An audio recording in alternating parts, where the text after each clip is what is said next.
అల్హమ్దులిల్లాహి రబ్బిల్ ఆలమీన్ వస్సలాతు వస్సలాము అలా సయ్యిదిల్ అంబియాయి వల్ ముర్సలీన్ అమ్మా బఅదు ఫఅఊజు బిల్లాహి మినష్ షైతానిర్ రజీం బిస్మిల్లాహిర్ రహ్మానిర్ రహీం. హాజిరీన్ జమాఅత్, అస్సలాము అలైకుం వరహ్మతుల్లాహి వబరకాతుహ్.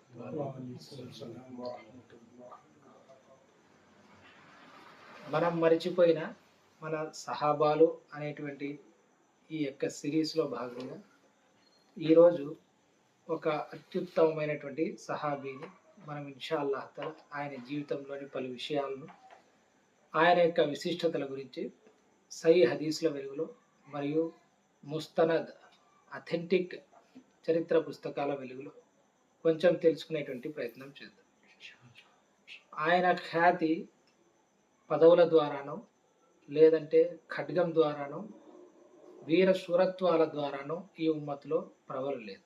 ఆయన ఖ్యాతి కేవలం జ్ఞానం ద్వారా మరియు ఆయన యొక్క మంచితనం ద్వారా, ఆయన యొక్క వ్యక్తిత్వం ద్వారా సహాబాల గుండెల్లోనూ తాబయీన్ల గుండెల్లోనూ తర్వాత వచ్చినటువంటి లిఖించినటువంటి చరిత్రకారుల చరిత్ర పుస్తకాల్లోనూ ఆయన లిఖించబడ్డారు. ఆయన పేరేమిటి అంటే హజరత్ అబ్దుల్లా ఇబ్నే అబ్బాస్ రదియల్లాహు తాలా అన్హుమా.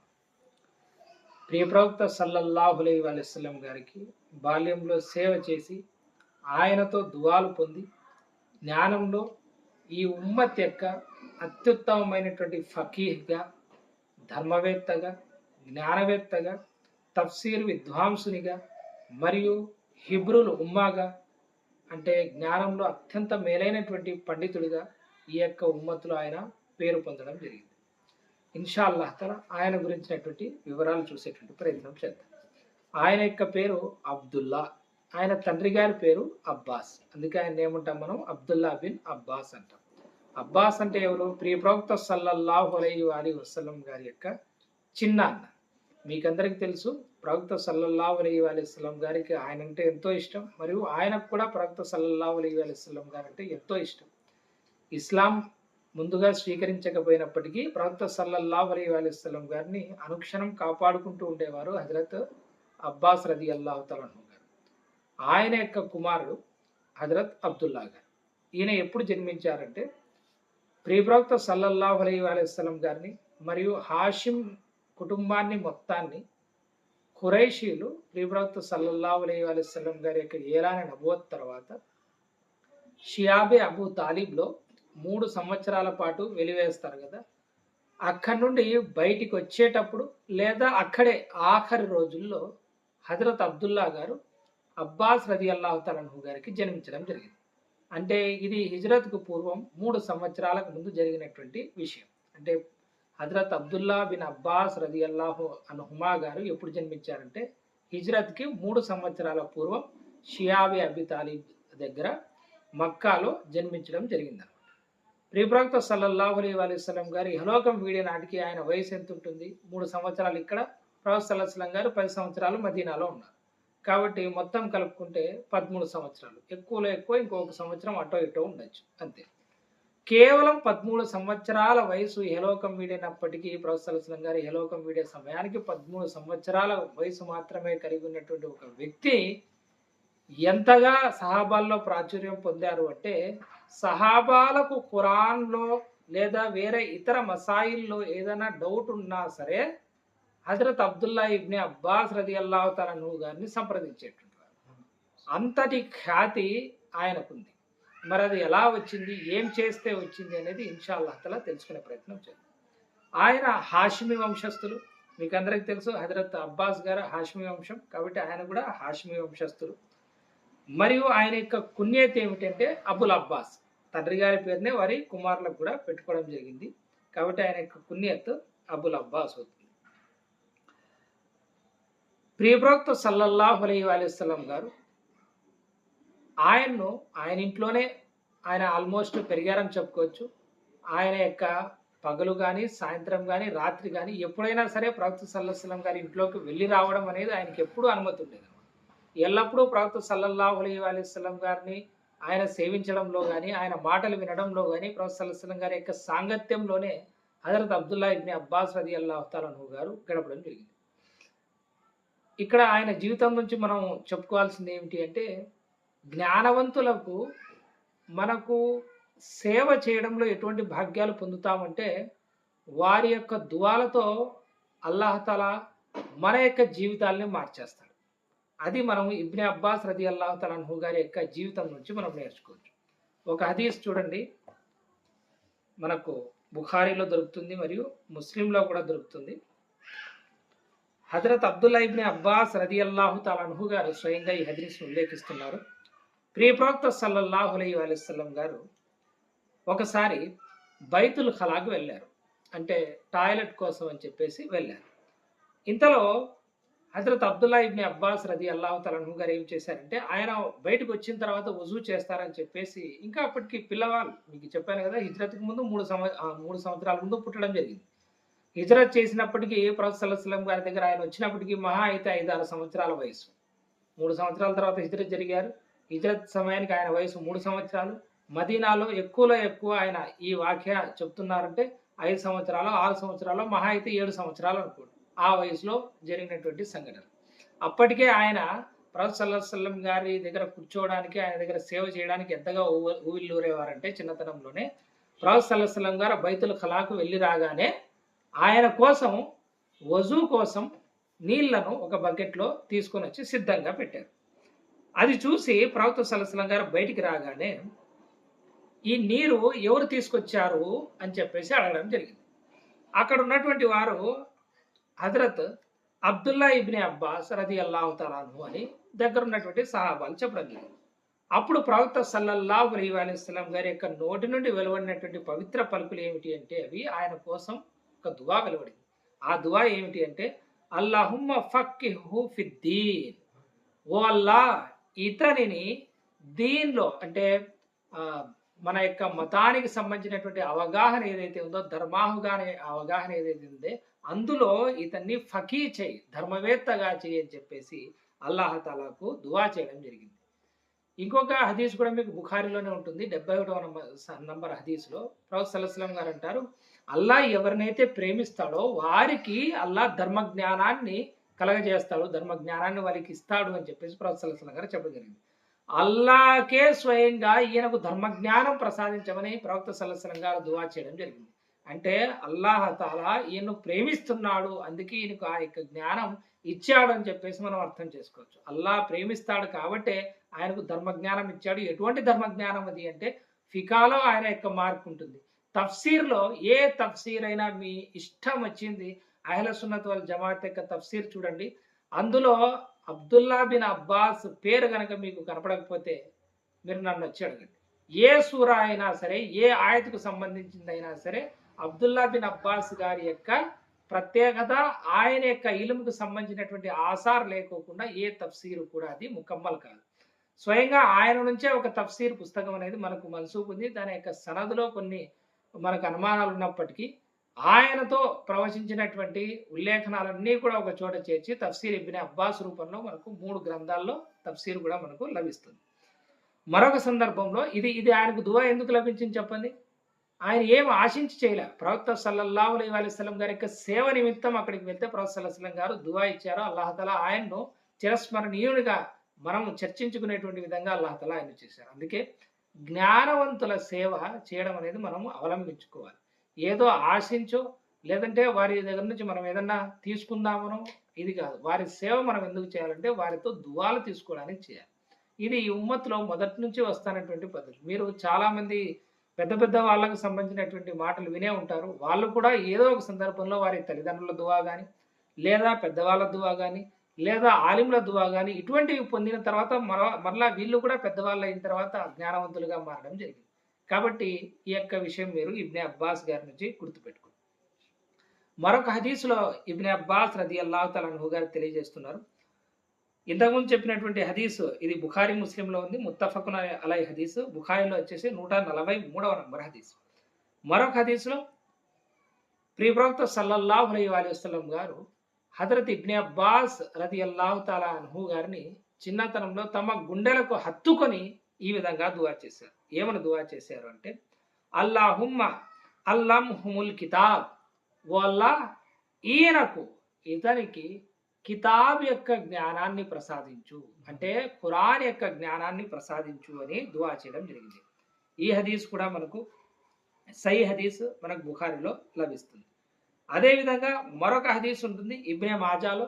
అందులో ఏమున్నాయి పదాలు అంటే అల్లాహుమ్మ అల్లి ముల్క్ హిక్మ వ తావీలల్ కితాబ్, వాళ్ళ ఇతనికి హిక్మత్ వివేకానికి సంబంధించినటువంటి జ్ఞానాన్ని ఇతనికి ప్రసాదించు, మరియు వ తావీలల్ కితాబ్ అంటే ఖురాన్ యొక్క తఫ్సీర్కు సంబంధించినటువంటి జ్ఞానాన్ని ప్రసాదించు అని ప్రవక్త సల్లల్లాహు అలైహి వసల్లం గారు దువా చేయడం జరిగింది. ఆ దువా అల్లాహ్ తఆలా కబూల్ చేశాడు.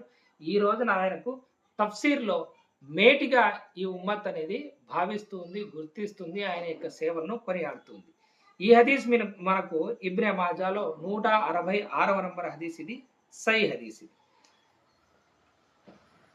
ఆయన జ్ఞానం ఏ విధంగా ఉండేది అంటే సహాబాలు దగ్గర ఈయన చిన్నపిల్లవాడు. ప్రవక్త సల్లల్లాహు అలైహి వసల్లం గారు ఇహలోకం వీడే టైంకి ఆయన యొక్క వయసు ఎంత అని చెప్పుకున్నాం, 13 సంవత్సరాలు. అంటే ఈయన బదర్ యుద్ధంలో పాల్గొనలేదు, ఉహద్ యుద్ధంలో పాల్గొనలేదు, ఖందక్లో పాల్గొనలేదు, ఏ యుద్ధంలో కూడా పాల్గొనలేదు. బద్ర్ ఉహద్ లాంటి యుద్ధాల్లో పాల్గొన్నటువంటి సహాబాల మజ్లిస్లో ఆయన్ని కూర్చోబెట్టుకునేవారు. దీనికి సంబంధించినటువంటి హదీస్ చూద్దాం. అది కూర్చోబెట్టుకునేవారు ఎవరు అంటే ఇటువంటి వ్యక్తి కాదు, ఈ ఉమ్మత్ యొక్క ఉత్తమ ఖలీఫా అయినటువంటి ఒకానొక ఖలీఫా రాషిద్ అయినటువంటి హజరత్ ఉమరే ఫారూక్ రదియల్లాహు తఆలా అన్హు. దానికి సంబంధించినటువంటి హదీస్ చూద్దాం.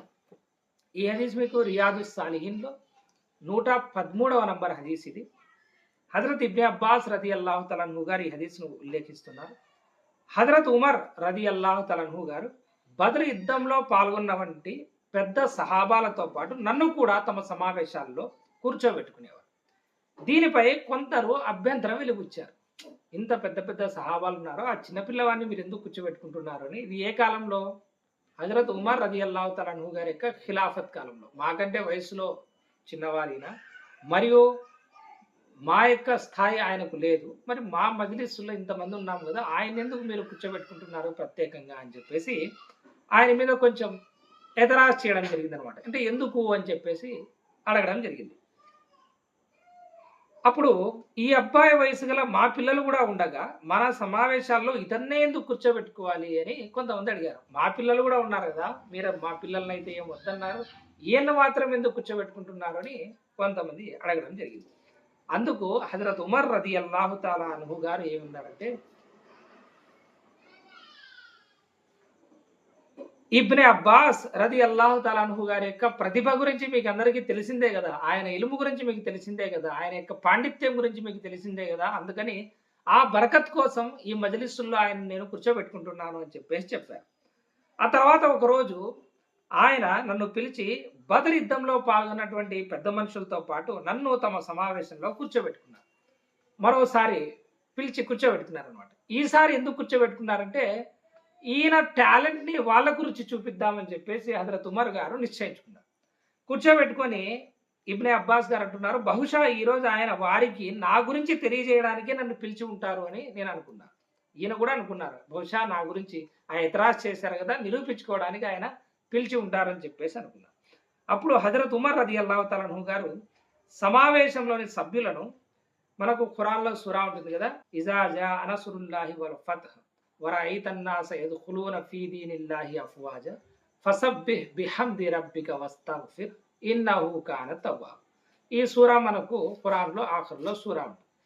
ఈ సూరా అవతరణకు సంబంధించి, దీని అర్థానికి సంబంధించి సహాబాలను హజరత్ ఉమర్ గారు అడిగారు.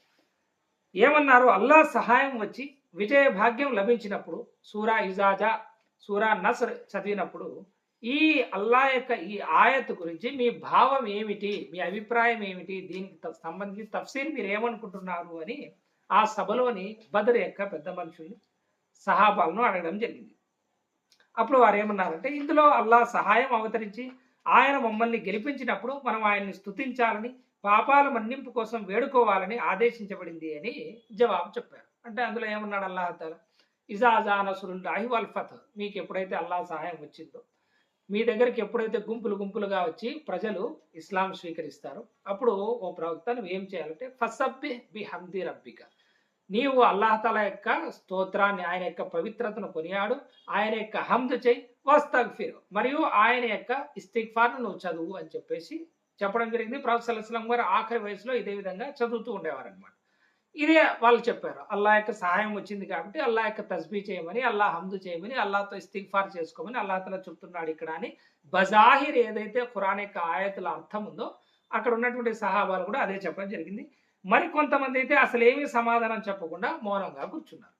అప్పుడు హజరత్ ఉమర్ రదియల్లాహు తఆలా అన్హు గారు ఇబ్నే అబ్బాస్ నువ్వేమంటావు అని చెప్పేసి ప్రశ్నించడం జరిగింది. దానికి హజరత్ ఇబ్నే అబ్బాస్ రదియల్లాహు తఆలా అన్హు గారు ఏమన్నారంటే, ఈ సూరాలో ఈ ఆయతుల్లో ప్రియ ప్రవక్త సల్లల్లాహు అలైహి వసల్లం గారి యొక్క మరణానికి సంబంధించి ఇహలోకం వీడే సమయానికి సంబంధించినటువంటి సమయం ఆసన్నమైంది అనేటువంటి సూచన ఉంది అని అన్నారు.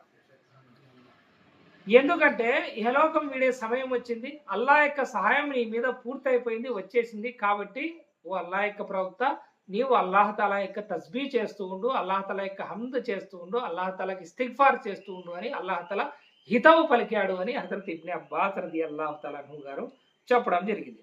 ఈ సూరా యొక్క తాత్పర్యాన్ని నేను వివరించాను. దానికి హజరత్ ఉమర్ గారు ఈ సూరాపై నువ్వు వివరించినటువంటి అభిప్రాయమే నా యొక్క అభిప్రాయం కూడాను అని చెప్పేసి హజరత్ ఉమర్ గారు తెలియజేయడం జరిగింది. వాస్తవానికి ఇంకొక హదీస్ కూడా ఉంటుంది. హజరత్ అబూబకర్ సిద్దిక్ రదియల్లాహు తఆలా అన్హు గారు ఈ సూరా అవతరించినప్పుడు ఏడ్చుకుంటూ కూర్చున్నారు. ఎందుకు ఏడుస్తున్నారని దాదాపుగా నాకు గుర్తున్నంత వరకు హజరత్ ఉమర్ గారే అడుగుతారు. ఎందుకంటే ఈ సూరాలో ప్రియ ప్రవక్త సల్లల్లాహు అలైహి వసల్లం గారి యొక్క ఇహలోకం వీడే సూచన నాకు కనిపిస్తుంది అని హజరత్ అబూబకర్ గారు కూడా చెప్పడం జరిగింది. కానీ హజరత్ ఇబ్నే అబ్బాస్ గారు ఈ సూరా అవతరించేటువంటి సమయానికి ఆయనకు అంత పెద్దవాళ్ళు కాదు, ఆయన ముందర ఈ సూరా అవతరించినటువంటి దాఖలాలు లేవు. అయినప్పటికీ నిన్నే ఆ యొక్క జ్ఞానం ఏ విధంగా ఉంటుందండి, ఖురాన్కు సంబంధించినటువంటి భావం ఏ విధంగా ఉందో మనం ఆయనను చూసి అర్థం చేసుకోవచ్చు. ఆయన ఖురాన్ మీద ఎంత పట్టు సాధించారో, ఏ విధంగా ఆయన యొక్క పాండిత్యం ఉందో హజరత్ ఉమర్ గారు బదర్ యొక్క సహాబాలకు నిరూపించారంటే, ఇక మనం ఆయన జ్ఞానాన్ని ఏ పాత్రలోనూ కొలవలేం, ఏ తూనికల్లోనూ ఆయన యొక్క జ్ఞానాన్ని మనం అంచనా వేయలేమని మనం గుర్తుపెట్టుకోవచ్చు. ఈ హదీస్ కూడా ఇది బుఖారీ హదీస్, 4970వ నంబర్ హదీస్. ఇంకొకటి కూడా మనం గుర్తుపెట్టుకోవాల్సింది ఏమంటే, జ్ఞానానికి వయసుతో పని లేదు. అల్లాహతఆలా 4 ఏళ్ల పిల్లవాడిని హాఫీజ్ చేస్తాడు. 60 ఏళ్ల వయసు వచ్చినా కూడా 2 సూరాలు కూడా గుర్తు లేకోకుండా కొంతమంది ఉంటారు. అల్లాహతఆలా కొంతమందికి చాలా పిన్న వయసులోనే ఖురాన్ అర్థం చేసుకునేటువంటి భాగ్యాన్ని ప్రసాదిస్తాడు. మరికొంతమంది వారి కర్మల మూలంగా జీవితం పూర్తయినా సరే ఖురాన్ని కనీసం అర్థంతో చదివే భాగ్యాన్ని కూడా పొందరు. కాబట్టి వయస్సు అనేది కానీ, బట్టలు కానీ, వంశం కానీ, లేదా ఫలానా చోటే చదివినటువంటి సర్టిఫికెట్లు కానీ ఒక వ్యక్తి యొక్క జ్ఞానానికి ఎప్పుడూ కూడా ఇవి ఆధారాలు కావు. అల్లా తాను తోచిన వారికి, తాను ఎవరికి ప్రసాదించాలనుకుంటే వారికి ధర్మజ్ఞానాన్ని ప్రసాదిస్తాడు. ఎవరిని కావాలంటే అల్లాహతఆలా తన జ్ఞానం ద్వారా ఆ మనిషి యొక్క స్థాయిని లేపుతాడు. ఎవరిని కావాలంటే అల్లాహతఆలా జ్ఞానం నుండి దూరం చేస్తాడు. మనం ఆశించాల్సింది, కోరుకోవాల్సింది ఒక్కటే ఏమిటి అంటే, అల్లా మనకు జ్ఞానం ప్రసాదించాలని, ఆ జ్ఞానం ద్వారా మనం అమలు చేయాలని, ఆ అమలును అల్లాహతఆలా స్వీకరించాలని, మరణించేంత వరకు కూడా సరైన మార్గంలో, సత్యపథంలో, సిరాతే ముస్తఖీం మీద మనం నడవాలని మాత్రమే తప్ప తూనికలు కొలతలతో ఒకరి జ్ఞానాన్ని కొలిచి ఇంకొకరిని అవమానించేటువంటి పద్ధతి మనం ఎప్పుడు కూడా పెట్టుకో. ఇంకా హజరత్ ఇబ్నే అబ్బాస్ రదియల్లాహు తఆలా అన్హు గారి గురించి మరికొన్ని విశేషాలు చూద్దాం. ఈ పుస్తకం ఇది అల్ ఇస్తియాబ్, ఇమాం అబ్దుల్ బర్ రచించినటువంటి పుస్తకం. ఈయన 463వ హిజ్రీలో ఇహలోకం వీడడం జరిగింది. ఒకానొక సహాబాల యొక్క చరిత్ర మీద రచించినటువంటి ముస్తనద్ పుస్తకం ఇది. అంటే ఇప్పటికి దాదాపు 800 సంవత్సరాల క్రితం రచించినటువంటి పుస్తకం. ఇందులో ఉన్నటువంటి విషయాలు ఇంకొన్ని చూద్దాం. ఇబ్నే అబ్బాస్ రదియల్లాహు తఆలా అన్హు గారి యొక్క ఇహలోకం వీడడం గురించి మనం తెలుసుకుందాం. ఇబ్నే అబ్బాస్ రదియల్లాహు తఆలా అన్హు గారి యొక్క ఇహలోకం వీడడం అనేది తాయిఫ్ నగరంలో జరిగింది. ఎన్ని హిజ్రీల్లో జరిగిందంటే 68వ హిజ్రీలో జరిగింది. 68వ హిజ్రీ అంటే ఆయన 4 ఖలీఫాల యొక్క కాలం చూడడం జరిగింది. అమీరే మావియా రదియల్లాహు తఆలా అన్హు గారి యొక్క కాలం చూడడం జరిగింది. ఇమామే హుసైన్ రదియల్లాహు తఆలా అన్హు గారి యొక్క కాలం చూడడం జరిగింది.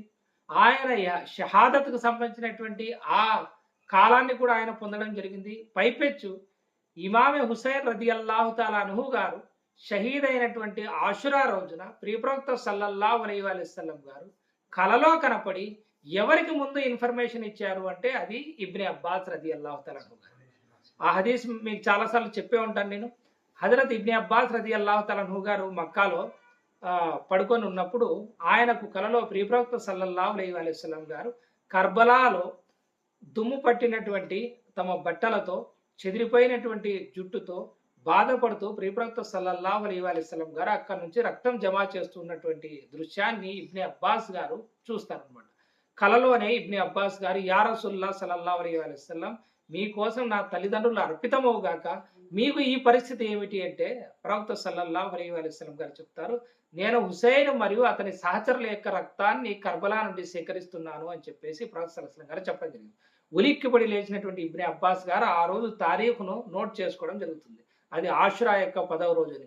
2-3 రోజుల తర్వాత ఇన్ఫర్మేషన్ ఏమొస్తుంది అంటే ఇమాం హుసైన్ గారు కర్బలాలో షహీద్ అయ్యారని చెప్పేసి ఇన్ఫర్మేషన్ రావడం జరుగుతుంది. ప్రవక్త సల్లల్లాహు అలైహి వసల్లం గారు మొట్టమొదటి ఈ సంఘటన గురించి తెలియజేసింది ఎవరికంటే ఇబ్నే అబ్బాస్ రదియల్లాహు తఆలా అన్హు గారు. మరియు ఆయన యజీద్ కాలాన్ని కూడా చూడడం జరిగింది. అబ్దుల్లా బిన్ జుబైర్ ఎవరైతే హజరత్ అబూబకర్ సిద్దిక్ రదియల్లాహు తఆలా అన్హు గారి యొక్క మనవలు ఉన్నారో ఇమామే హుస్సేన్ రదియల్లాహు తఆలా అన్హు గారు కర్బలాకు బయలుదేరిన తర్వాత ఆయన మక్కాలోనే ఉండి ఖలీఫాగా ఏలాన్ చేసుకోవడం జరిగింది. తమని తాము ఖలీఫాగా ప్రకటించుకోవడం జరిగింది. మక్కా వరకు ఆయన యొక్క ఖిలాఫత్ దాదాపుగా 7 సంవత్సరాల పాటు సాగింది. హజ్జాజ్ ఇబ్న్ యూసుఫ్ వచ్చిన తర్వాత జరిగినటువంటి యుద్ధంలో ఆయన షహీద్ అవ్వడం జరిగింది. అప్పటి వరకు కూడా హజరత్ అబ్దుల్లా బిన్ జుబైర్ గారే మక్కాలో ఖలీఫాగా ఉన్నారు. హజరత్ ఇబ్నే అబ్బాస్ రదియల్లాహు తఆలా అన్హు గారు కూడా మక్కాలోనే ఆయన నివసించడం జరిగింది అనమాట. ఆయన దగ్గరే నివసించడం జరిగింది. 68వ హిజ్రీలో ఆయన ఇహలోకం విడడం జరిగింది. ముహమ్మద్ బిన్ హనఫియా ఎవరైనా హజరత్ అలీ రదియల్లాహు తఆలా అన్హు గారి యొక్క కుమారుడు. ఫాతిమా ద్వారా కాకోకుండా హనఫియా అనేటువంటి ఒక స్త్రీ ద్వారా కలిగినటువంటి కుమారులు ఎవరంటే ముహమ్మద్ ఇబ్నే హనఫియా రదియల్లాహు తఆలా అన్హు గారు హజరత్ ఇబ్నే అబ్బాస్ రదియల్లాహు తఆలా అన్హు గారి యొక్క జనాజా నమాజ్ చదివించడం జరిగింది. ఆ జనాజాలో 4 తక్బీర్లు చదివించడం జరిగింది. ఆయన ఆ సందర్భంగా ఏమన్నారంటే ఈ ఉమ్మత్ యొక్క రబ్బాని వెళ్ళిపోయాడు అని చెప్పడం జరిగింది. ఎవరు?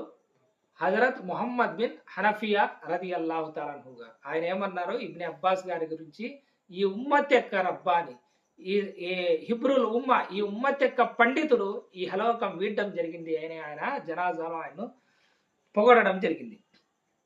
మరియు కొన్నాళ్ల పాటు ఆయన ఇబ్నే అబ్బాస్ రదియల్లాహు తఆలా అన్హు గారి యొక్క సమాధి వద్ద ఖైమా ఒక టెంటును కూడా వేయడం జరిగింది అనమాట. అంతటి ఏమంటారు అటాచ్మెంట్ ఆయనకు ఇబ్నే అబ్బాస్ రదియల్లాహు తఆలా అన్హు గారితో ఉండేది.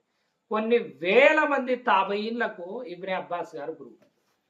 చాలా మంది ఆఖరణ వచ్చినటువంటి సహాబాలు ఎవరైతే ఉన్నారో, ఉదాహరణకు మీకు ఆఖరణ వచ్చినటువంటి సహాబాల్లో మరీ ముఖ్యంగా హజరత్ ఆమిర్ బిన్ వాసిలా రదియల్లాహు తఆలా అన్హు గారు ఈయన 110వ హిజ్రీలో ఇహలోకం వీడటం జరిగింది. ఈయన ఆఖరణ ఇహలోకం విన్నటువంటి సహాబీ. ప్రవక్త సల్లల్లాహు అలైహి వసల్లం గారి యొక్క దర్శన భాగ్యం చిన్నతనాన లభించినటువంటి సహాబీ అనమాట. ఈయన ఇబ్నే అబ్బాస్ రదియల్లాహు తఆలా అన్హు గారి దగ్గర మక్కాకు వచ్చి ధర్మ జ్ఞానాన్ని నేర్చుకునేటువంటి వారు. అది కూడా మనకు తర్వాత సంఘటనలు వస్తాయి. ఇలా సహాబాలకు మరియు తాబయీన్లకు ధర్మ జ్ఞానంలో పండితుడుగా నిలిచినటువంటి హజరత్ ఇబ్నే అబ్బాస్ రదియల్లాహు తఆలా అన్హు గారు ఇహలోకం వీడినప్పుడు అక్కడ ఉన్నటువంటి వారు ఏం కీర్తించారంటే ఈ ఉమ్మత్ యొక్క గొప్ప పండితుడు, ఈ ఉమ్మత్ యొక్క హిబ్రుల్ ఉమ్మ ఈ ఇహలోకం వీడడం జరిగింది అని చెప్పేసి చెప్తారన్నమాట. ఇంకా కొన్ని రివాయతులు మనకేమొస్తాయంటే ఆయన ఇహలోకం విన్నప్పుడు ఆయన సమాధిలోనికి ఒక తెల్లటి ఒక పక్షి, ఒక పావురం అనుకోండి, ఒక తెల్లటి పక్షి లోపలికి వెళ్ళడం జరుగుతుంది. అది కనిపించదు మళ్ళీ వెళ్ళిన తర్వాత. దీన్ని ఏమని తాబీరు చేస్తారు అప్పుడు వాళ్ళు అంటే బహుశా దాన్ని జ్ఞానంగా పోలుస్తారనమాట. జ్ఞానము ఈ లోకం నుండి సమాధిలోనికి వెళ్ళిపోయింది అనేటువంటి తాబీర్ని అప్పుడు ఉన్నటువంటి వాళ్ళు పోల్చడం జరిగింది.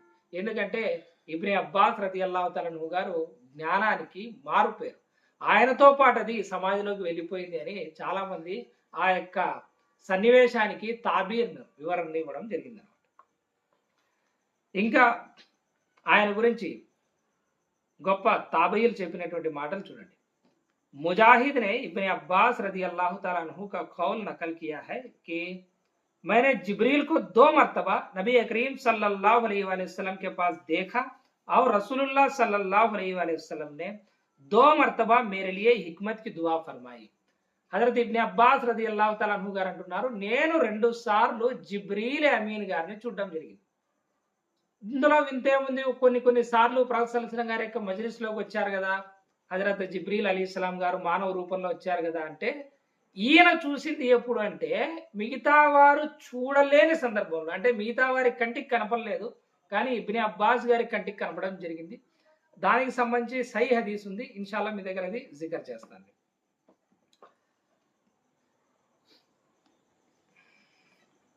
దానికి సంబంధించినటువంటి హదీస్ వచ్చేసి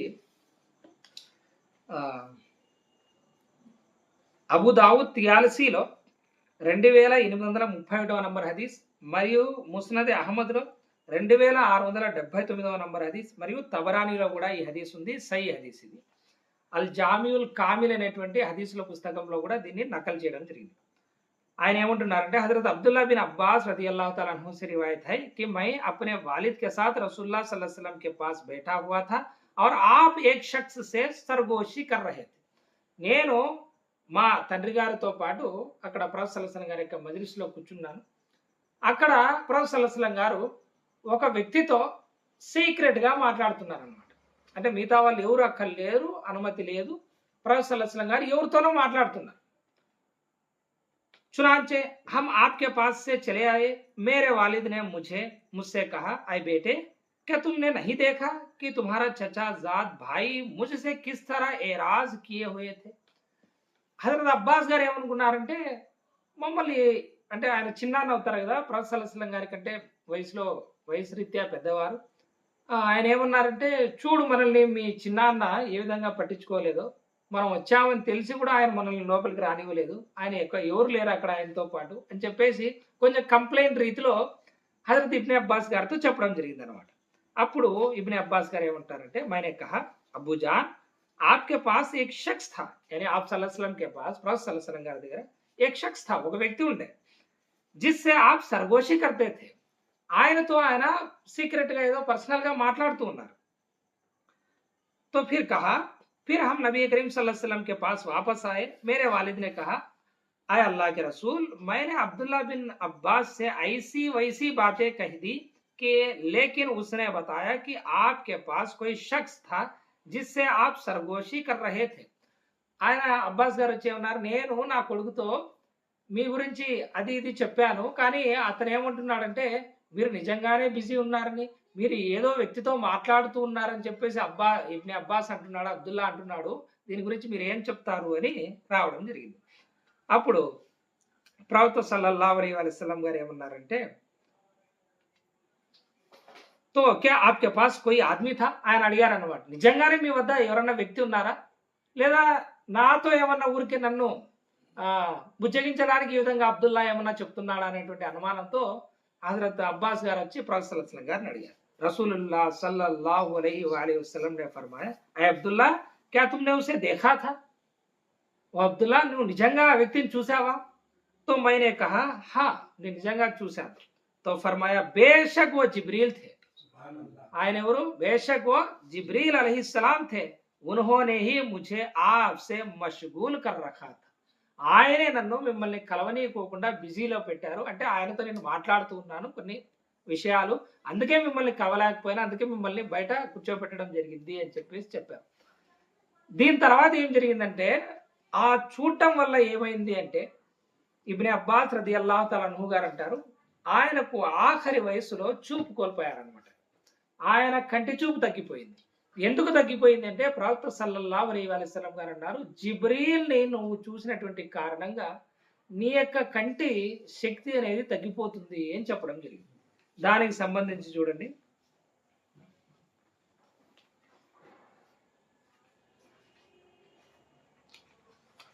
हजरत अब्दुल्ला बिन अब्बास रज़ियल्लाहु ताला अन्हु उम्र के आखिरी हिस्से में बसारत खो बैठे थे. ఆయన యొక్క చివరి కాలంలో ఆయనకు కంటి చూపు అనేది పోవడం జరిగిందన్నమాట. इस बारे में रिवायत में आता है कि एक मर्तबा नबी करीम सल्लल्लाहु अलैहि वसल्लम के साथ उन्होंने एक आदमी को देखा था, लेकिन उसे पहचान नहीं पाए. అంటే ఎవరో తెలియదు, ఆయన చూశారన్నమాట. उन्होंने उस आदमी के बारे में नबी करीम सल्लल्लाहु अलैहि वसल्लम से पूछा तो आप सल्लल्लाहु अलैहि वसल्लम ने फरमाया क्या तुमने उसे देखा था? నిజంగాను ఆయన్ని చూసావా? तो हजरत इब्ने अब्बास ने जवाब दिया कि जी हाँ। आप सल्लल्लाहु अलैहि वसल्लम ने फरमाया वो जिब्रील थे और तुम कभी अपने बसारत खो दोगे। ఆయన జిబ్రీల్ ఆయన చూసినటువంటి కారణంగా నువ్వు ఎప్పటికో ఒకసారి చూపును కోల్పోవాల్సి వస్తుంది అని చెప్పేసి చెప్పడం జరిగింది. జిబ్రీల్ గారిని చూడటం అంటే అదేం సామాన్య విషయమేం కాదనమాట. అందుకే ప్రవక్త సల్లల్లాహు అలైహి వసల్లం గారు అంటారు, నేను జిబ్రీల్ని అసలు రూపంలో 2 సార్లు చూశాను అని. ఒకటి సిద్రతుల్ ముంతహా వద్ద, ఇంకొకసారి గారే హీరా నుంచి బయటకు వస్తున్నప్పుడు మొదటిసారి అక్కడ చూడడం జరిగింది, ఇంకోసారి సిద్రతుల్ ముంతహా వద్ద చూడడం జరిగింది. జిబ్రీల్ అలైహిస్సలాం అనేటువంటి ఫరిష్తా మామూలు ఫరిష్తా కాదనమాట. సామాన్యులకు దక్కనటువంటి భాగ్యం హజరత్ ఇబ్నే అబ్బాస్ గారికి దక్కింది. దాని మూలాన ఇది వచ్చింది. అయితే దీని మీద ఆయన బాధపడలేదు. ఆయన ఏమనేవారో చూడండి, ఇది మనందరికీ ఆదర్శం అనమాట. उसके बाद उम्र के आखिरी हिस्से में उनकी बीनाई जा रही थी। इस बारे में कहते हैं कि अगर अल्लाह ताला ने मुझसे मेरी आंखों का नूर ले लिया तो क्या हुआ? ఒకవేళ అల్లాహ్ తాలా నా కళ్ళ నుండి ఈ యొక్క శక్తిని, ఈ యొక్క కాంతిని తీసుకుంటే ఏమైంది? మేరీ జుబాన్ और मेरे दिल में आंखों के अवज अता किया गया। నా కళ్ళల్లో ఏదైతే శక్తి అల్లాహ్ తాలా తీసేశాడో దాన్ని నా యొక్క నాలుకలో మరియు నా యొక్క హృదయంలో అల్లాహ్ తాలా ఆ శక్తిని ఇచ్చాడు. నా నాలుకలో ఆ కాంతి ఉంది, నా యొక్క హృదయంలో ఆ యొక్క కాంతి ఉంది. మరియు ఇంకా ఆయన అన్నారు, మేరా దిల్ జకీ హై, నా యొక్క హృదయము ఇది భయంతో కూడుకున్నటువంటిది, తజ్కియాతో కూడుకున్నటువంటి, భయభక్తులతో కూడుకున్నటువంటిదిగా అల్లాహ్ తాలా చేశాడు. ఆర్ మేరీ అకల్ మే కోయి ఖలల్ నహీ, మరియు నా యొక్క బుద్ధి వివేచనాల్లో అల్లాహ్ తాలా ఎటువంటి లోపాన్ని ఉంచలేదు, ఎటువంటి వక్రతను ఉంచలేదు. మరియు ఆర్ మేరీ జుబాన్ తేజ్ ధార్ తల్వార్ కి తరహ హై, మరియు నా యొక్క నాలుక, నా యొక్క అక్షరాలు, నా యొక్క పదాలు ఎటువంటిది అంటే ఇది బాగా సానపట్టినటువంటి పదునైనటువంటి కత్తి మాదిరిగా అనమాట. అంటే ఆయన యొక్క దళాయిల గురించి, ఆయన యొక్క జ్ఞానం గురించి, ఆయన మాట్లాడే విధానం గురించి ఆయన చెప్తూ ఉన్నారనమాట. అటువంటిది నాకు అనుగ్రహించినప్పుడు ఈ యొక్క కళ్ళని అల్లాహ్ తాలా ఆ భాగ్యానికి ఫలితంగా తీసేసుకున్నా కూడా నాకేం ఇబ్బంది లేదు అని చెప్పేసి హజరత్ ఇబ్నే అబ్బాస్ రదియల్లాహు తఆలా అన్హు గారు చెప్పారు. ఈ రివాయత్ మనకు అల్ ఇస్తియాబ్ లో ఉంది. ఇంకా చూద్దాం. हजरत उमर इब्ने खत्ताब रदी अल्लाह तआला अन्हु इब्ने अब्बास से बहुत मोहब्बत करते थे. హజరత్ Umar bin Khattab, Umar Farooq రదియల్లాహు తఆలా అన్హు గారు ఇబ్నే అబ్బాస్ గారి గురించి చాలా ఆయన ఇష్టపడేవారు, చాలా ప్రేమించేటువంటి వారు, ఆయన మజ్లిస్లో కూర్చోబెట్టుకునేటువంటి వారు. ఇంకా ఉనే అప్నే ఖరీబ్ రఖతే थे, ఆయనకు దగ్గరగా ఆయన కూర్చోబెట్టుకునేటువంటి వారు. ఆయన మజ్లిస్లో ఆయన కొన్ని సార్లు సలహాల సంఘంలో కూడా ఆయన ఉంచుకునేటువంటి వారు. మరియు और रसूलुल्लाह सल्लल्लाहु अलैहि वसल्लम ने और जलीलुल कद्र सहाबा इकराम के साथ साथ उनसे भी मशवरा किया करते थे. పెద్ద పెద్ద సహాబాలు, బదరీ సహాబాలు ఉండగా వారితో పాటు ఈయన కూర్చోబెట్టుకొని కూడా సలహాలు తీసుకునేటువంటి వారు. ఎవరు?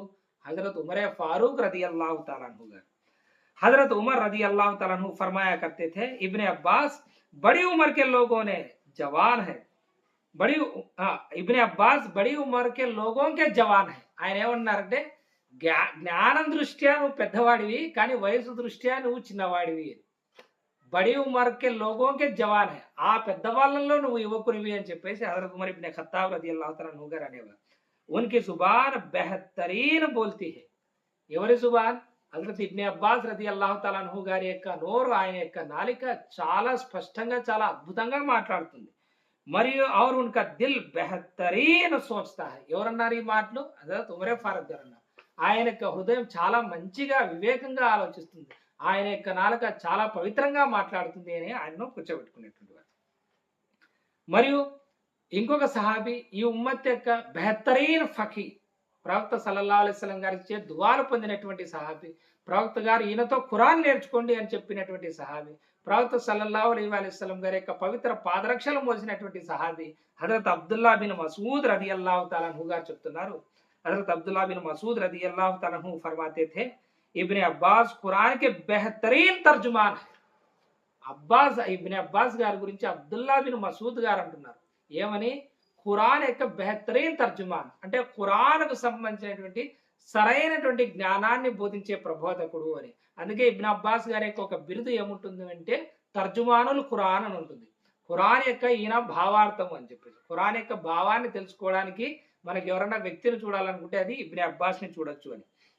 ఇంకా ఆయన అంటున్నారు, अगर वो हमारी उम्र के होते तो हम में से कोई भी उनके बराबर ना होता.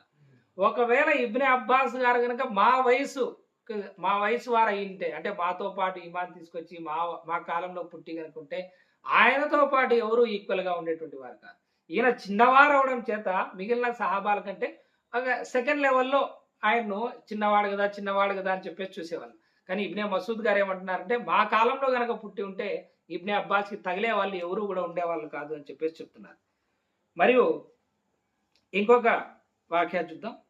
హజరత్ ముజాహిద్ అనేటువంటి ఆయన తాబీ, తఫ్సీర్లో ఏ గ్రంథమైనా మీరు ఎత్తుకోండి, ముజాహిద్ ఖౌల్ లేకోకుండా మీరు ఏది కనబడదు. ముజాహిద్ ఇబ్నే అబ్బాస్ గారి యొక్క శిష్యులు, ఆయన దగ్గర నుంచి ఎన్నో రివాయతులు కూడా ఉన్నాయి. హజరత్ ఇబ్నే అబ్బాస్ గారు అనేక ఉల్లేఖనాలను కూడా వివరించడం జరిగింది. हजरत मुजाहिद फरमाते हैं कि मैं इब्ने अब्बास से बेहतरीन फतवा किसी का नहीं सुना.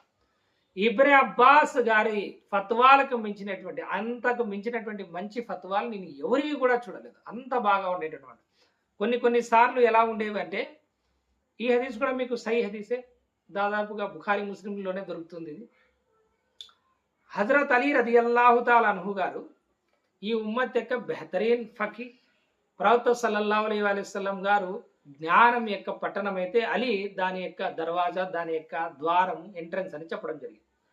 ఆయన్ను ఖుదా అని చెప్పేసి చెప్పేటువంటి వాళ్ళు కొంతమంది వస్తారు ఆయన కాలంలో. వారిని హజరత్ అలీ రదియల్లాహు తఆలా అన్హు గారు అగ్ని శిక్షకు గురి చేయడం జరిగింది. ఈ సబాయియా ఫిర్కా అంటారు అనమాట. అబ్దుల్లా బిన్ సబా యొక్క ఫిర్కా అంటారు దాన్ని. కొంతమంది నీవే అల్లావి, నీవే మానవ రూపంలో వచ్చావు అని చెప్పేసి ఆయన ముందే అనడం జరిగింది. వారికి అగ్నిశిక్ష విధించేటప్పుడు కూడా అగ్నిశిక్ష విధించే హక్కు కేవలం అల్లాకే ఉంది, కాబట్టి ఇప్పుడు కూడా నువ్వు అల్లాగే అంటారు వాళ్ళు. ఈ తలకు మాసిన క్యాండిడేట్లను మనం ఏం చేయలేం. అప్పుడు తమ కంటే ఎంతో వయసులో చిన్నవాళ్ళు. అప్పుడు హజరత్ అలీ రదియల్లాహు తఆలా అన్హు గారు ఖలీఫా. ఈ విషయం హజరత్ అబ్దుల్లా బిన్ అబ్బాస్ రదియల్లాహు తఆలా అన్హు గారికి తెలిసి ఆయన ఏమంటారంటే, బహుశా నేను గనక అక్కడ ఉంటే హజరత్ అలీ రదియల్లాహు తఆలా అన్హు గారికి ఈ శిక్ష విధించకుండా నేను వారించేవాడిని, ఎందుకంటే అగ్నిశిక్ష విధించే హక్కు అల్లాహకు తప్ప మరెవరికి లేదు అని చెప్పేసి ప్రవక్త సల్లల్లాహు అలైహి వసల్లం గారు చెప్పారు అని చెప్పేసి అంటారనమాట. ఈ హదీస్ నుంచే ఆ మస్కిటోస్ ని కాల్చడానికి కూడా కొంతమంది ఫత్వాలు ఇస్తారనమాట. అగ్నిశిక్ష విధించకూడదు మనం ఎవరికే గాని అని చెప్పేసి. కాబట్టి హజరత్ అలీ రదియల్లాహు తఆలా అన్హు గారి దగ్గరికి ఈ విషయం వచ్చినప్పుడు, కాష్ ఇబ్నే అబ్బాస్ ముజే పహలే బతలా దేతా, ఒకవేళ ఇబ్నే అబ్బాస్ నాకు ముందే ఇది చెప్పి ఉంటే బాగుండేది అని హజరత్ అలీ రదియల్లాహు తఆలా అన్హు గారు నిరాశ చెందుతారు, అఫ్సోస్ చేస్తారు. అంటే అటువంటి పెద్ద పెద్ద సహాబాలకు కూడా కొన్ని విషయాలు ఏదైతే ఉంటాయో అటువంటివి కూడా హజరత్ ఇబ్నే అబ్బాస్ రదియల్లాహు తఆలా అన్హు గారు జ్ఞానాన్ని నేర్చుకొని పంచేటువంటి వారు. కొన్ని రివాయతులు ఇంకా ఉన్నాయి నేను చదివినటువంటివి, దాని సనదులు నాకు సరిగా తెలియదు. కానీ ఒక సహాబీ వద్దకు హజరత్ ఇబ్నే అబ్బాస్ రదియల్లాహు తఆలా అన్హు గారు ఆయన గుమ్మం ముందు చాలాసేపు వేయించి నిలబడతారు, చాలాసేపు వెయిట్ చేసి నిలబడతారు. ఆయన బయటకు వచ్చిన తర్వాత ఎంతసేపు అయిందంటే, ఇంతసేపు అయింది, ఇలా మీకోసం వెయిట్ చేస్తున్నాను, ఒక హదీస్ కావాలి నాకు, మీ దగ్గర ఉందని తెలిసింది అంటే, మరి నన్ను పిలవచ్చు కదా, లేదా మీరే లోపలికి రావచ్చు కదా, లేదంటే పిలిచి అయినా నన్ను అడగచ్చు కదా అని చెప్పేసి అంటే, జ్ఞానాన్ని వెతుక్కుంటూ మనమే వెళ్ళాలి, జ్ఞానం కోసం మనమే ఎదురు చూడాలి తప్ప జ్ఞానం మన వద్దకు రావాలని కానీ జ్ఞానవాసులు మన దగ్గరకు వచ్చి జ్ఞానం ఇవ్వాలని మనం ఎప్పుడూ భావించకూడదు అని నేను అనుకుంటాను అని హజరత్ ఇబ్నే అబ్బాస్ గారు అంటారు. కాబట్టి మీరు జ్ఞానవంతులు, మీ దగ్గర జ్ఞానం ఉంది, ఆ జ్ఞానం కోసం నేను వచ్చినప్పుడు మీ యొక్క ఇజాజత్, మీ యొక్క అనుమతి మీరు వచ్చేంత వరకు నేను వెయిట్ చేయడం భావ్యం, కానీ నాకు అర్జెంట్ అయింది కదా అని చెప్పేసి మిమ్మల్ని డిస్టర్బ్ చేయడం కానీ, ఆ జ్ఞానం కోసం నేను తొందర పెట్టడం కానీ, ఇటువంటి పనులు ఎంత వ్యక్తిత్వం అంటే ఆ జ్ఞానం పొందడంలో మీకు అందుకే అంటారన్నమాట, ఇల్మ్ సే పహలే అదబ్ సీఖ్నా జరూరీ హే అని. ఎందుకంటే ఏ వ్యక్తి వద్ద అయితే జ్ఞానానికి సంబంధించినటువంటి అదబ్, ఎందుకంటే అదబ్ ఉన్నటువంటి వ్యక్తి మాత్రమే ఆ జ్ఞానం యొక్క బరువును మోస్తాడు, లేకపోతే దాన్ని మోయలేడు. ఎవరికైతే కత్తిని వరలో పెట్టుకోవడం తెలిసిన వాడు మాత్రమే కత్తిని బాగా ఉపయోగించుకోగలడు. వరలో పెట్టుకోవడం తెలియనటువంటి వ్యక్తి కత్తిని ఖచ్చితంగా నష్టానికి ఉపయోగిస్తాడు, ఎందుకంటే దాన్ని ఎప్పుడు లోపలి పెట్టాలో తెలియదు.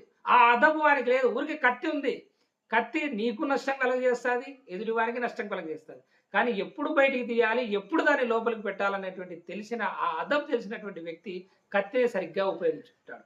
జ్ఞానం కూడా అంతే. దాన్ని పొందడానికి అదబు కావాలి, దాన్ని నేర్చుకోవడానికి సహనం కావాలి, దాని మీద అమలు చేయడానికి ధైర్యం కావాలి, దాన్ని నలుగురికి పంచడానికి మనసు కావాలి. జ్ఞానం నలుగురికి పంచడం కూడా సామాన్యమైనటువంటి విషయం కాదు. అల్లాహ్ తాలా మనసు యొక్క ద్వారాలు తెరిచి నాలుకకు ఆ శక్తిని ఇస్తే తప్ప ఎవరు కూడా ధర్మజ్ఞానం చేయలేరు. కాబట్టి ఇది ఎప్పుడు లభిస్తుంది అంటే నీవు సహనంతో అల్లాహ్ తాలాను వేడుకుంటూ జ్ఞానుల యొక్క జ్ఞానాన్ని జ్ఞానుల ద్వారా పొందేటువంటి ప్రయత్నం చేసినప్పుడే ఇది లభిస్తుంది. ఇది మనకి ఇబ్నే అబ్బాస్ గారు తెలియజేస్తారు. అందుకే ముజాహిద్ గారు ఏమంటున్నారంటే ఇబ్నే అబ్బాస్ से मैं बेहतरीन फतवा किसी का नहीं सुना, अलबत्ता अगर कोई कह देता कि इसके बारे में रसूलुल्लाह सल्लल्लाहु अलैहि वसल्लम ने यूं फरमाया तो वो कभी भी अपने राय नहीं देते थे. ఏ విషయంలో అయినా సరే ఆయన ఫత్వాలు ఇచ్చేటువంటి వారు కదా, ఖురాన్ హదీసులతో, ఖురాన్ సున్నత్ నుంచి ఏదైనా ఒక విషయంలో ఆయనకు తెలియని హదీస్ ఏదన్నా ఉండి ఆయన ఏదన్నా ఒక మాట చెప్పి ప్రవక్త సల్లల్లాహు అలైహి వసల్లం గారు ఈ విధంగా అన్నారు అని ఆయనకు తెలిస్తే ఆయన ఎప్పుడూ కూడా ఇది నా అభిప్రాయము అని ఏ రోజు కూడా ఆయన అనేటువంటి వారు కాదని హజరత్ ముజాహిద్ రహ్మతుల్లాహి తఆలా గారు చెప్పడం జరిగింది. మరొక తాబయి తావూస్ ఆయన ఏమంటున్నారంటే తావూస్ कहते हैं कि मैंने 500 से जायद सहाबा की खिदमत में हाजिरी दी. 500 సహాబాలను నేను కలిశాను, వారి యొక్క సమక్షంలో నేను కూర్చున్నాను. जब वो अब्दुल्ला बिन अब्बास से किसी बारे में इख्तिलाफ रखते तो इब्ने अब्बास उन्हें इस अंदाज में दलाइल देते कि वो उनकी बात के कायल हो जाते. నేను 500 మంది సహాబాలను చూశాను, వారి దగ్గర కూర్చున్నాను. అబ్దుల్లా బిన్ అబ్బాస్ రదియల్లాహు తఆలా అన్హు గారు ఏదైనా విషయంలో ఆయనకు సంబంధించినటువంటి దలాయిల్ని, ఆధారాల్ని నేను వారి ముందర గనక పెడితే వారు అబ్దుల్లా బిన్ అబ్బాస్ రదియల్లాహు తఆలా ఇచ్చినటువంటి ఆ ఆధారాలతో వాళ్ళు ఏకీభవించేటువంటి వారు. అంత బాగా ఖురాన్ మరియు హదీస్ నుంచి ఆయన దలాయిల్ ఇచ్చేటువంటి వారు. ఇంకొక తాబయి यजीद बिन असीम कहते हैं कि एक मर्तबा हजरत मुआविया रदी अल्लाह तआला अन्हु हज के लिए गए. उनके साथ इब्ने अब्बास भी थे. हजरत मुआविया रदी अल्लाह तआला अन्हु के साथ एक हुजूम था और हजरत अब्दुल्ला बिन अब्बास के साथ भी एक हुजूम था, लेकिन ये हुजूम उन लोगों का था जो उनसे इल्म हासिल करना चाहते थे. सुभान अल्लाह. ఒకసారి హజరత్ ముఆవియా రదియల్లాహు తఆలా అన్హు గారు ఆయన యొక్క పరిపాలనా కాలంలో హజ్కు రావడం జరిగింది. అందులో చాలా ప్రసంగాలు ఉన్నాయి. మదీనాకు వెళ్ళారు, అక్కడ ప్రసంగాలు ఉన్నాయి. మీకు ఈవెన్ జకాత్కు సంబంధించినటువంటి ఏమంటారు సదఖతుల్ ఫిత్ర్కి సంబంధించినటువంటి మసాయిల్లు అక్కడ డిస్కస్ చేసినటువంటి అన్ని దానిలో కూడా ఇబ్నే అబ్బాస్ గారు ఉన్నారు. ముఆవియా గారు హజ్కు పోయినప్పుడు ఇబ్నే అబ్బాస్ రదియల్లాహు తఆలా అన్హు గారు కూడా ఆయన వెంటున్నారు. ఆయనతో పాటు ఒక హుజూమ్ అంటే ఒక గుంపు, ఒక గిరోహ్ ఆయనతో పాటు వెళ్తోంది. ఇంకొక హుజూమ్ ఇబ్నే అబ్బాస్ గారితో పాటు వెళ్తుంది. అయితే ముఆవియా రదియల్లాహు తఆలా అన్హు గారితో పోటినటువంటి ఆ హుజూమ్ ఎవరంటే అది పరిపాలనకు సంబంధించినటువంటి ఆయనతో పనిలో లేకపోతే ఆ గవర్నర్లో లేకపోతే మరి ఏదైనా పనులు చేయించుకునేటువంటి వారు అక్కడ ఉన్నారు. జ్ఞానం పొందాలనుకునేటువంటి వారు ఎవరి దగ్గర ఉన్నారంటే ఇబ్నే అబ్బాస్ రదియల్లాహు తఆలా అన్హు గారి దగ్గర ఉన్నారు. ఈవెన్ ముఆవియా రదియల్లాహు తఆలా అన్హు గారు కూడా ఆయన గురించి ఏమని చెప్తారంటే रिवायत में आता है कि एक मर्तबा हजरत मुआविया रदियल्लाहु तआला अन्हु ने इब्ने अब्बास रदियल्लाहु तआला अन्हु को गुफ्तगू करते हुए देखा. देर तक उन्हें देखते रहे. ఆయన ఒక విషయంలో ఇబ్నే అబ్బాస్ గారు ఏదో ప్రసంగిస్తున్నారు, ముఆవియా రదియల్లాహు తఆలా అన్హు గారు చూశారు, అట్లాగే చూస్తూ ఉండిపోయారన్నమాట. और फिर ये अशार कहे, అరబీలో ఆయన అషార్ చెప్పారు. దాని యొక్క తర్జుమా ఏమిటంటే जब वो बात करते हैं तो एतराज करने वाले के लिए कोई गुंजाइश नहीं छोड़ो. ఇబ్నే అబ్బాస్ గారి గురించి ఏమంటున్నారంటే ఆయన మాట్లాడడం కనుక మొదలు పెడితే ఆయన్ను విమర్శించే వాళ్లకు ఏ యొక్క అవకాశాన్ని ఆయన వదిలిపెడతారు. ఎతరాజ్ కర్నేకి కోయి గుంజాయిష్ ఆయన విమర్శించడానికి ఏ అవకాశాన్ని ఆయన ఇవ్వరు.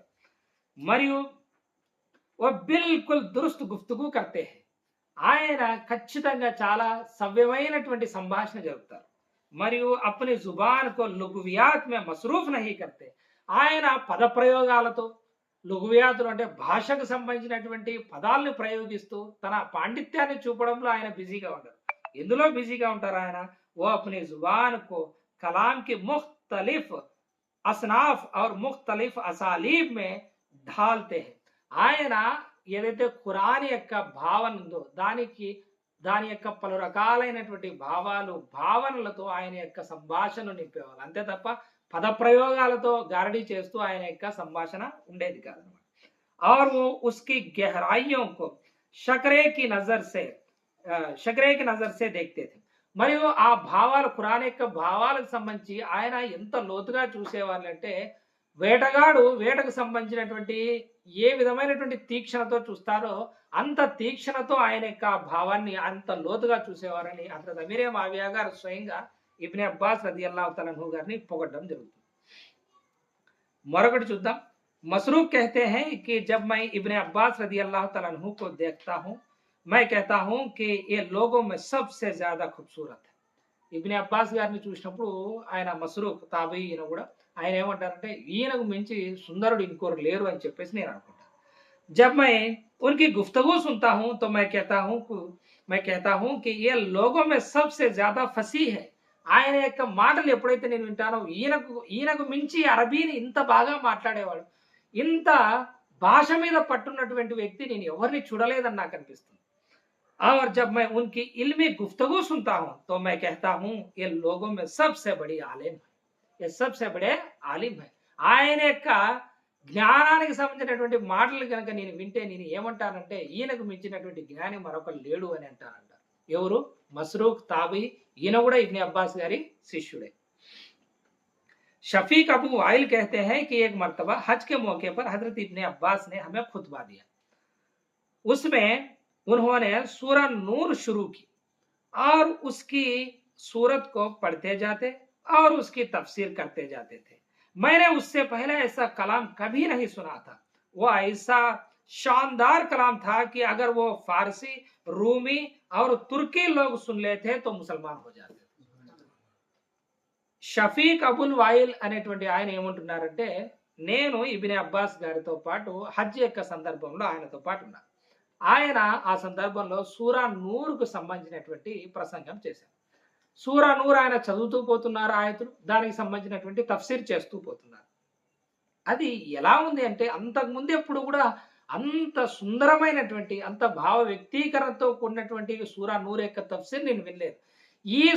ఇది గనక రోమన్లు, ఫారసీలు మరియు తుర్కీ వాళ్ళు కనుక వింటే వాళ్ళు ఖచ్చితంగా ముసల్మాన్లు అయిపోతారు, ముస్లింలు అయిపోతారు. అంత ఎఫెక్టివ్గా అంత ఉద్విగ్నభరితంగా ఆ యొక్క సంభాషణ ఉంది, ఆ తఫ్సీర్ ఉంది అని ఈయన షకీక్ అబూ వాయిల్ గారు చెప్తున్నారు.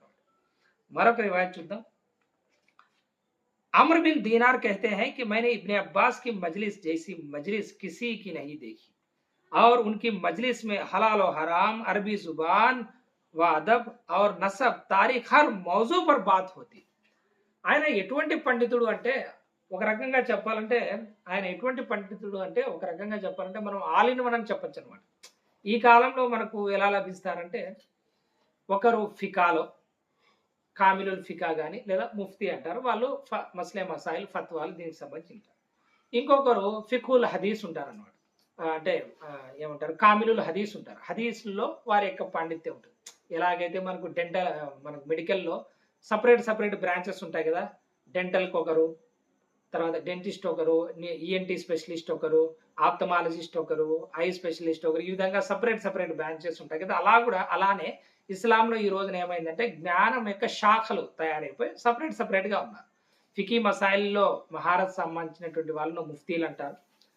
హదీసుల్లో మహారత్ సంబంధించినటువంటి వాళ్ళను ఏమంటారంటే కామిలుల్ హదీస్ అంటారు. ఇంకా ఖురాన్ తఫ్సీర్లో ఉన్నటువంటి వాళ్ళను కామిలు తఫ్సీర్ అంటారు.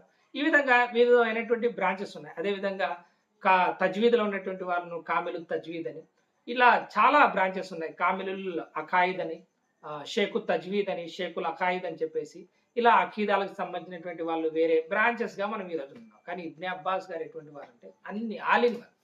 ఎలా ఆయన మజ్లిస్లో ఈయన ఏమంటున్నారు, అమర్ బిన్ దీనార్ గారు ఏమంటున్నారు, హలాల్ హరాం గురించి ఆయన యొక్క సంభాషణ ఉండేది. ఏ హలాల్ హరాంకి ఏది సమ్మతమైనది, ఏది అధర్మమైనది అని. మరియు అరబీ జుబాన్, అరబీ భాష గురించి కూడా ఆయన యొక్క సమావేశాల్లో చర్చించబడేది. మరియు అదబ్ అంటే లిటరేచర్ అంటారు కదా, లిటరేచర్ సాహిత్యం అంటారు కదా. అరబీ సాహిత్యం అనేది చాలా పురాతనమైన, పేరు మోసినటువంటి మరియు చాలా క్లిష్టమైన మరియు భావయుక్తమైన అనేక రకాలుగా అరబీ సాహిత్యాన్ని మనం పోల్చి చెప్పవచ్చు. సాహిత్య ప్రపంచంలో అరబీ సాహిత్యానికి పేరు దాంట్లో కొంచెమైన సాహిత్యంలో అభిరుచి ఉన్న వాళ్ళకి మాత్రమే తెలుస్తుంది. మనకు సాహిత్యం అంటే ఇంగ్లీష్‌కి ఇస్తే మనం షేక్స్‌పియర్ యొక్క సాహిత్యం అంటాం. ఇక తెలుగులో వస్తే మన సాహిత్యం మనకు ఉండనే ఉంది. కానీ అరబీ సాహిత్యం ఎటువంటిది అంటే అప్పటి కాలంలో కవులు వారి యొక్క భాష కారణంగా, వారి యొక్క సాహిత్యం కారణంగా మిగతా వాళ్ళను అజమి అనేవాళ్ళు. అజమి అంటే అర్థం ఏమిటి అంటే గూంగే, మూగవాళ్ళు. వీళ్ళకు మాట్లాడడం రాదు మనలాగా అని. ఎంతగా అంటే ఆ కాలంలో కాబతుల్లా వద్ద ఈ కవులకు సంబంధించినటువంటి ప్రతులు, ఆ యొక్క అషార్లు, ఆ యొక్క పద్యపాదాలు అక్కడ ఉంచేవాళ్ళు. ప్రజలు వాటిని గుర్తు చేసుకునే వాళ్ళు. 200, 300 సంవత్సరాలైనా అవి జుబానీ అంటే మాటల ద్వారానే వ్యాప్తి చెందాయన్నమాట. ప్రవక్త సల్లల్లాహు అలైహి వసల్లం గారి తర్వాత కూడా ఇంకా చదువుతున్నారు వాటిని. ఈ రోజు కూడా మీరు ఎవరైనా ఉలమాలను అడగండి. 7 పుస్తకాలు ఉంటాయి, అవి ఆ సాహిత్యానికి సంబంధించినవి. ప్రవక్త సల్లల్లాహు అలైహి వసల్లం గారి కాలం కంటే ముందు రచించినటువంటి అరబీ అషార్లు అన్నమాట అవి. ఆ 7 పుస్తకాలను ఈ రోజు కూడా అదబ్ నేర్చుకోవడానికి, అరబీ లిటరేచర్ నేర్చుకోవడానికి చదివిస్తారన్నమాట. అరబీ జుబాన్ అనేది అంత సామాన్యమైనది కాదు, ఏదో గూగుల్లో కొట్టి చూసుకునేది కాదు. ఖురాన్ అవతరించినది ఆ ఖదీం అరబీ జుబాన్లో, ఆ పాత అరబీ భాషలో అది అవతరించింది అనమాట. అందుకే అంత పెద్ద పెద్ద కవులు మీ దగ్గర పుట్టినారు కదా, ఇటువంటి సూరాను ఒక్కటైనా రచించి తీసుకొని రండి అని ఖురాన్ ఛాలెంజ్ చేసింది. ఇది మనకు ఛాలెంజ్ చేసింది కాదనమాట. వారి పాండిత్యం మీద వారికి ఎంత గర్వం ఉండేదంటే మిగిలిన ప్రపంచాన్ని వాళ్ళు మూగవాళ్ళు అనేవాళ్ళు. అది ఎంతటి గొప్పది అంటే నాకు గుర్తున్నది ఒకటి చెప్తాను. ఒక కవి, అతని పేరు నాకు గుర్తు రావడం లేదు ఇప్పుడు, తన వంట యొక్క నడిచే విధానం, దాని కూర్చునే విధానానికి సంబంధించినటువంటి వర్ణన, ఆ పదాలు ఒక 20-30 పద్యపాదాల్లో వర్ణించడం జరిగింది. అవి ఎలా ఉంటాయంటే బహుశా ఒక స్త్రీ గురించి కూడా అంతటి తీక్షణగా, అంతటి సాహిత్యంతో ఎవరు వర్ణించలేరు. అతను కేవలం తన వంట, తను పెంచుకుంటున్నటువంటి వంట యొక్క హావభావాలకు సంబంధించి అరబీలో ఎటువంటి పదాలు వాడి వర్ణించాడంటే అది ఈ రోజు కూడా ఉలమాలు లిటరేచర్లో చదువుతారు. అరబీ పద్యపాదాలు పెద్ద పెద్ద ఉలమాలు చదువుతారు, ఎందుకంటే అరబీ భాష మీద పట్టు కోసం. అంతటి పాండిత్యము అరబీ భాషలో ఉండేది. అది కూడా ఇబ్నే అబ్బాస్ రదియల్లాహు తఆలా అన్హు గారి దగ్గర డిస్కస్ అయింది. మరియు నసబ్ అంటే వంశ వృక్షం అన్నమాట. హజరత్ అబూబకర్ సిద్దిక్ గారికి ఇందులో పాండిత్యం ఉండేది. ఎవరైనా తమ వంశ వృక్షాల్లో ఏదైనా పేరు కావాలంటే హజరత్ అబూబకర్ సిద్దిక్ రదియల్లాహు తఆలా అన్హు గారి దగ్గరికి వెళ్ళేవారు. మరియు హజరత్ ఇబ్నే అబ్బాస్ రదియల్లాహు తఆలా అన్హు గారికి అందులో మంచి పాండిత్యం ఉండేది. మరియు తారీఖ్ అంటే చరిత్రకు సంబంధించింది ఆయన యొక్క మజ్లిసుల్లో చర్చించబడేది. మరియు उबैदुल्लाह बिन अब्दुल्ला कहते हैं कि मैंने सुन्नत के इल्म, राय की पुख्तगी और नजर की गहराई में हजरत इब्ने अब्बास जैसा इंसान नहीं देखा. हजरत अब्दुल्ला बिन अब्दुल्ला అనేటువంటి ఆయన ఏమంటున్నారంటే సున్నత్ కా ఇల్మ్, సున్నత్ కు సంబంధించినటువంటి జ్ఞానం మరియు రాయ్కి పుఖ్తగి, ఒకటి ఏదన్నా మనం మన యొక్క అభిప్రాయాన్ని చెప్పామంటే దాంట్లో ఉండేటువంటి స్పష్టత, దాంట్లో ఉండేటువంటి కరెక్ట్నెస్ ఏదైతే పుఖ్తగి ఉందో అది, మరియు నజర్కి గెహరాయి, ఏదైనా ఒక విషయాన్ని లోతుగా ఆలోచించేటువంటి ఆ ప్రతిభ, మరియు ఇవి ఇబ్నే అబ్బాస్ల తప్ప నా సమకాలికుల్లో ఎవరితో కూడా నేను చూడలేదు అనేటువంటి విషయాన్ని చెప్తున్నారు. और हजरत अम्र जो कि खुद भी बहुत बड़े आलिम और मुसलमानों के हालात पर निगाह रखने वाले थे, ముష్కిల్ మామలాత్ మే ఇబ్నే అబ్బాస్ సే రుజూ కర్తే థే. ఆయన కూడా చాలా పెద్ద వ్యక్తి, ఆ కాలంలో ఉన్నటువంటి వ్యక్తి. ఎన్నో విషయాల్లో ఇబ్నే అబ్బాస్ రదియల్లాహు తఆలా అన్హు గారి దగ్గర ఆయన సహాయం తీసుకునేటువంటి వారు. ఖాసిం బిన్ మొహమ్మద్ कहते हैं कि इब्ने अब्बास की मजलिस में कभी बातिल का तज़किरा नहीं होता था. ఇబ్నే అబ్బాస్ గారి మజ్లిస్లో ఎప్పుడూ కూడా బాతిల్ అంటే అజ్ఞానానికి కానీ అసత్యానికి సంబంధించినటువంటి సంభాషణ ఆయన యొక్క మజ్లిస్లో ఎప్పుడు ప్రస్తావనకు వచ్చేదే కాదు. ఉన్కా ఫత్వా సున్నత్ కి ఆయన ముతాబిక్ హోతా థా. ఆయన ఏదైనా ఫత్వా ఇచ్చారంటే అది తప్పకుండా సున్నత్ ప్రకారమే ఉండేది.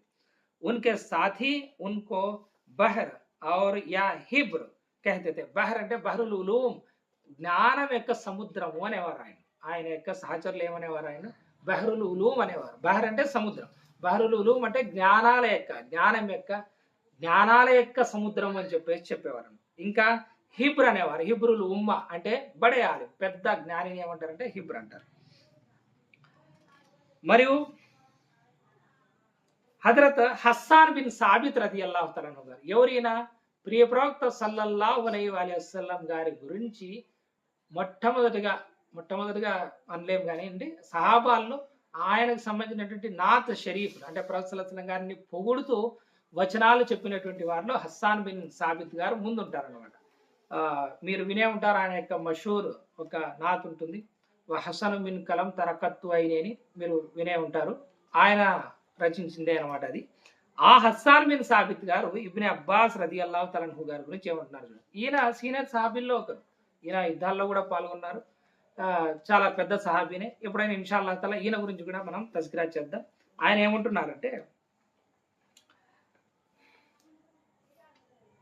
जब इब्ने अब्बास तुम्हारे सामने अपना चेहरा जाहिर करे तो उनके तमाम अहवाल में फजल और करम के सिवा कुछ नहीं देखो.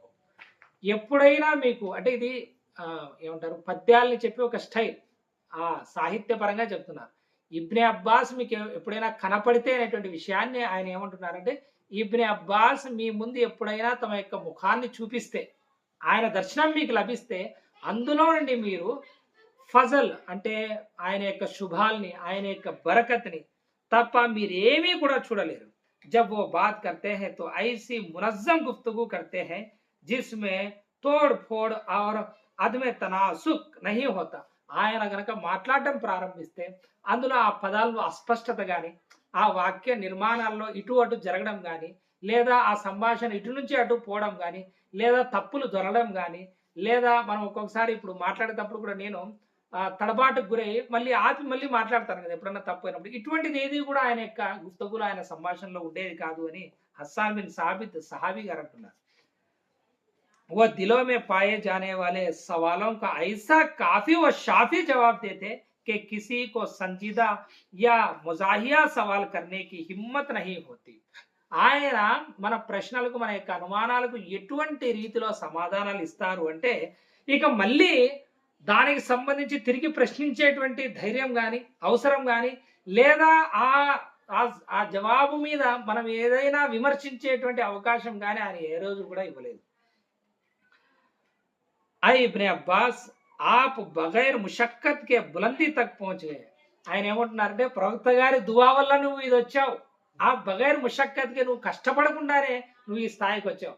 ఎందుకంటే మిగతా సహాబాలు ప్రవక్త సల్లల్లాహు అలైహి వసల్లం గారితో పాటు ఉన్నారు, ఆయనతో పాటు ఆకలి దప్పుల్లో పాల్గొన్నారు, ఆయనతో పాటు యుద్ధాల్లో పాల్గొన్నారు, ఆయనతో పాటు వెలివేస్తే వారు కూడా అక్కడ ఉన్నారు, ఆయనతో పాటు కడుపుకు ఏమంటారు రాళ్ళు కట్టుకొని జీవనం సాగించారు. ఎన్నో కష్ట నష్టాలను ఓర్చుకొని వారు సహాబాల్లో బద్రీ సహాబీలని, ఉహద్కు సంబంధించినటువంటి వాళ్ళని, బైత రిజ్వాన్కు సంబంధించినటువంటి వాళ్ళని ఈ విధంగా దర్జాలు సంపాదించుకున్నారు.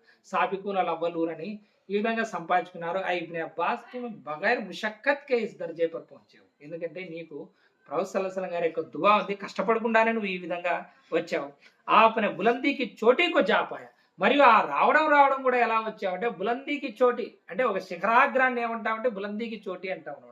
ఆ వెళ్ళడం కూడా నువ్వు ఏ స్థాయికి వెళ్ళావంటే శిఖరాగ్రానికి వెళ్ళిపోయావు, నువ్వు ఆ స్థాయిలో ఉన్నావు. इसके लिए आपने कोई खियानत ना की और ना कोई ऐसा काम किया जिसमें जिल्लत हो. నువ్వు ఈ విధంగా శిఖరాగ్రానికి, ఈ స్థాయికి చేరుకోవడానికి నువ్వు ఏ రోజు కూడా ఎవరిని ఖియానత్ చేయలేదు, ఏ రోజు కూడా మోసం చేయలేదు, ఏ రోజు కూడా అధర్మమైనటువంటి పనులు చేయలేదు, మరియు ఏ రోజు కూడా నువ్వు జిల్లత్ అంటే అవమాన భారం మోసేటువంటి పనులు చేసి ఈ స్థాయికి నువ్వు రాలేదు. నువ్వు అల్లాహ్ యొక్క ప్రవక్త యొక్క దువాలు తీసుకొని ఈ స్థాయికి వచ్చావు. और आपको सरपाए मोहब्बत और मुजस्समे सखावत बनाया गया और आपको जिहालत और नादानी से बिल्कुल पाक तख्लीक किया गया है. ఇంకా ఏమంటున్నారంటే, అల్లాహ్ నిన్ను ఎలా సృష్టించాడంటే, ఆప్ సరాపాయ మొహబ్బత్, నీవు పూర్తిగా అంటే నీ దేహము, నీ రూపం పూర్తిగా ప్రేమతో నిండి ఉన్నది. మరియు ఆరు ముజస్సమే సఖావత్, నీ మృదుత్వం, నీ యొక్క దేహం అనేది ఏదైతే ఉందో, నీ రూపం ఎటువంటిది అంటే, నువ్వు దేనికి ప్రతిరూపాన్ని అంటే సఖావత్. సఖావత్ అంటే దాతృత్వానికి, మృదుత్వానికి, నర్మి, దీనికి ప్రతిరూపానికి నువ్వు ముజస్సమే సఖావత్. ఈ విధంగా నిన్ను అల్లాహ్ తఆలా తయారు చేశాడు.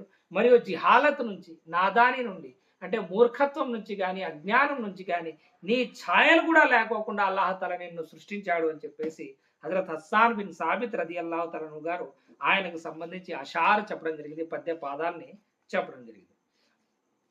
మరొక సంఘటన చూద్దాం.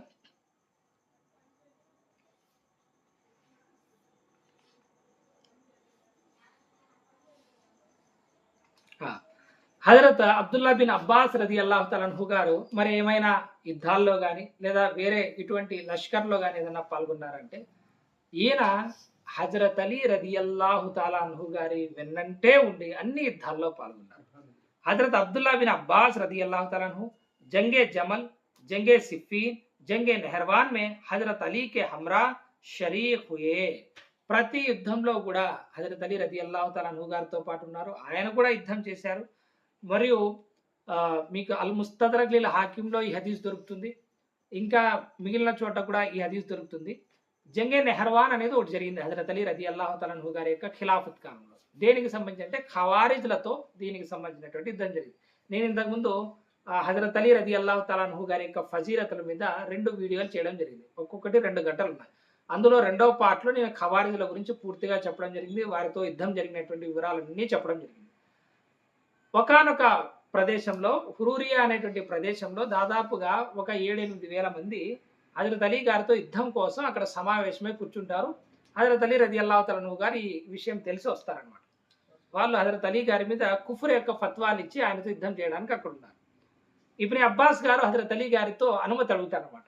ఆయన అమీరుల్ ముమినీన్, మీరు నాకు అనుమతి ఇస్తే ఒకసారి నేను మాట్లాడి చూస్తాను వాళ్ళతో అని చెప్పేసి. సరే మాట్లాడండి అని చెప్పేసి పోతాను.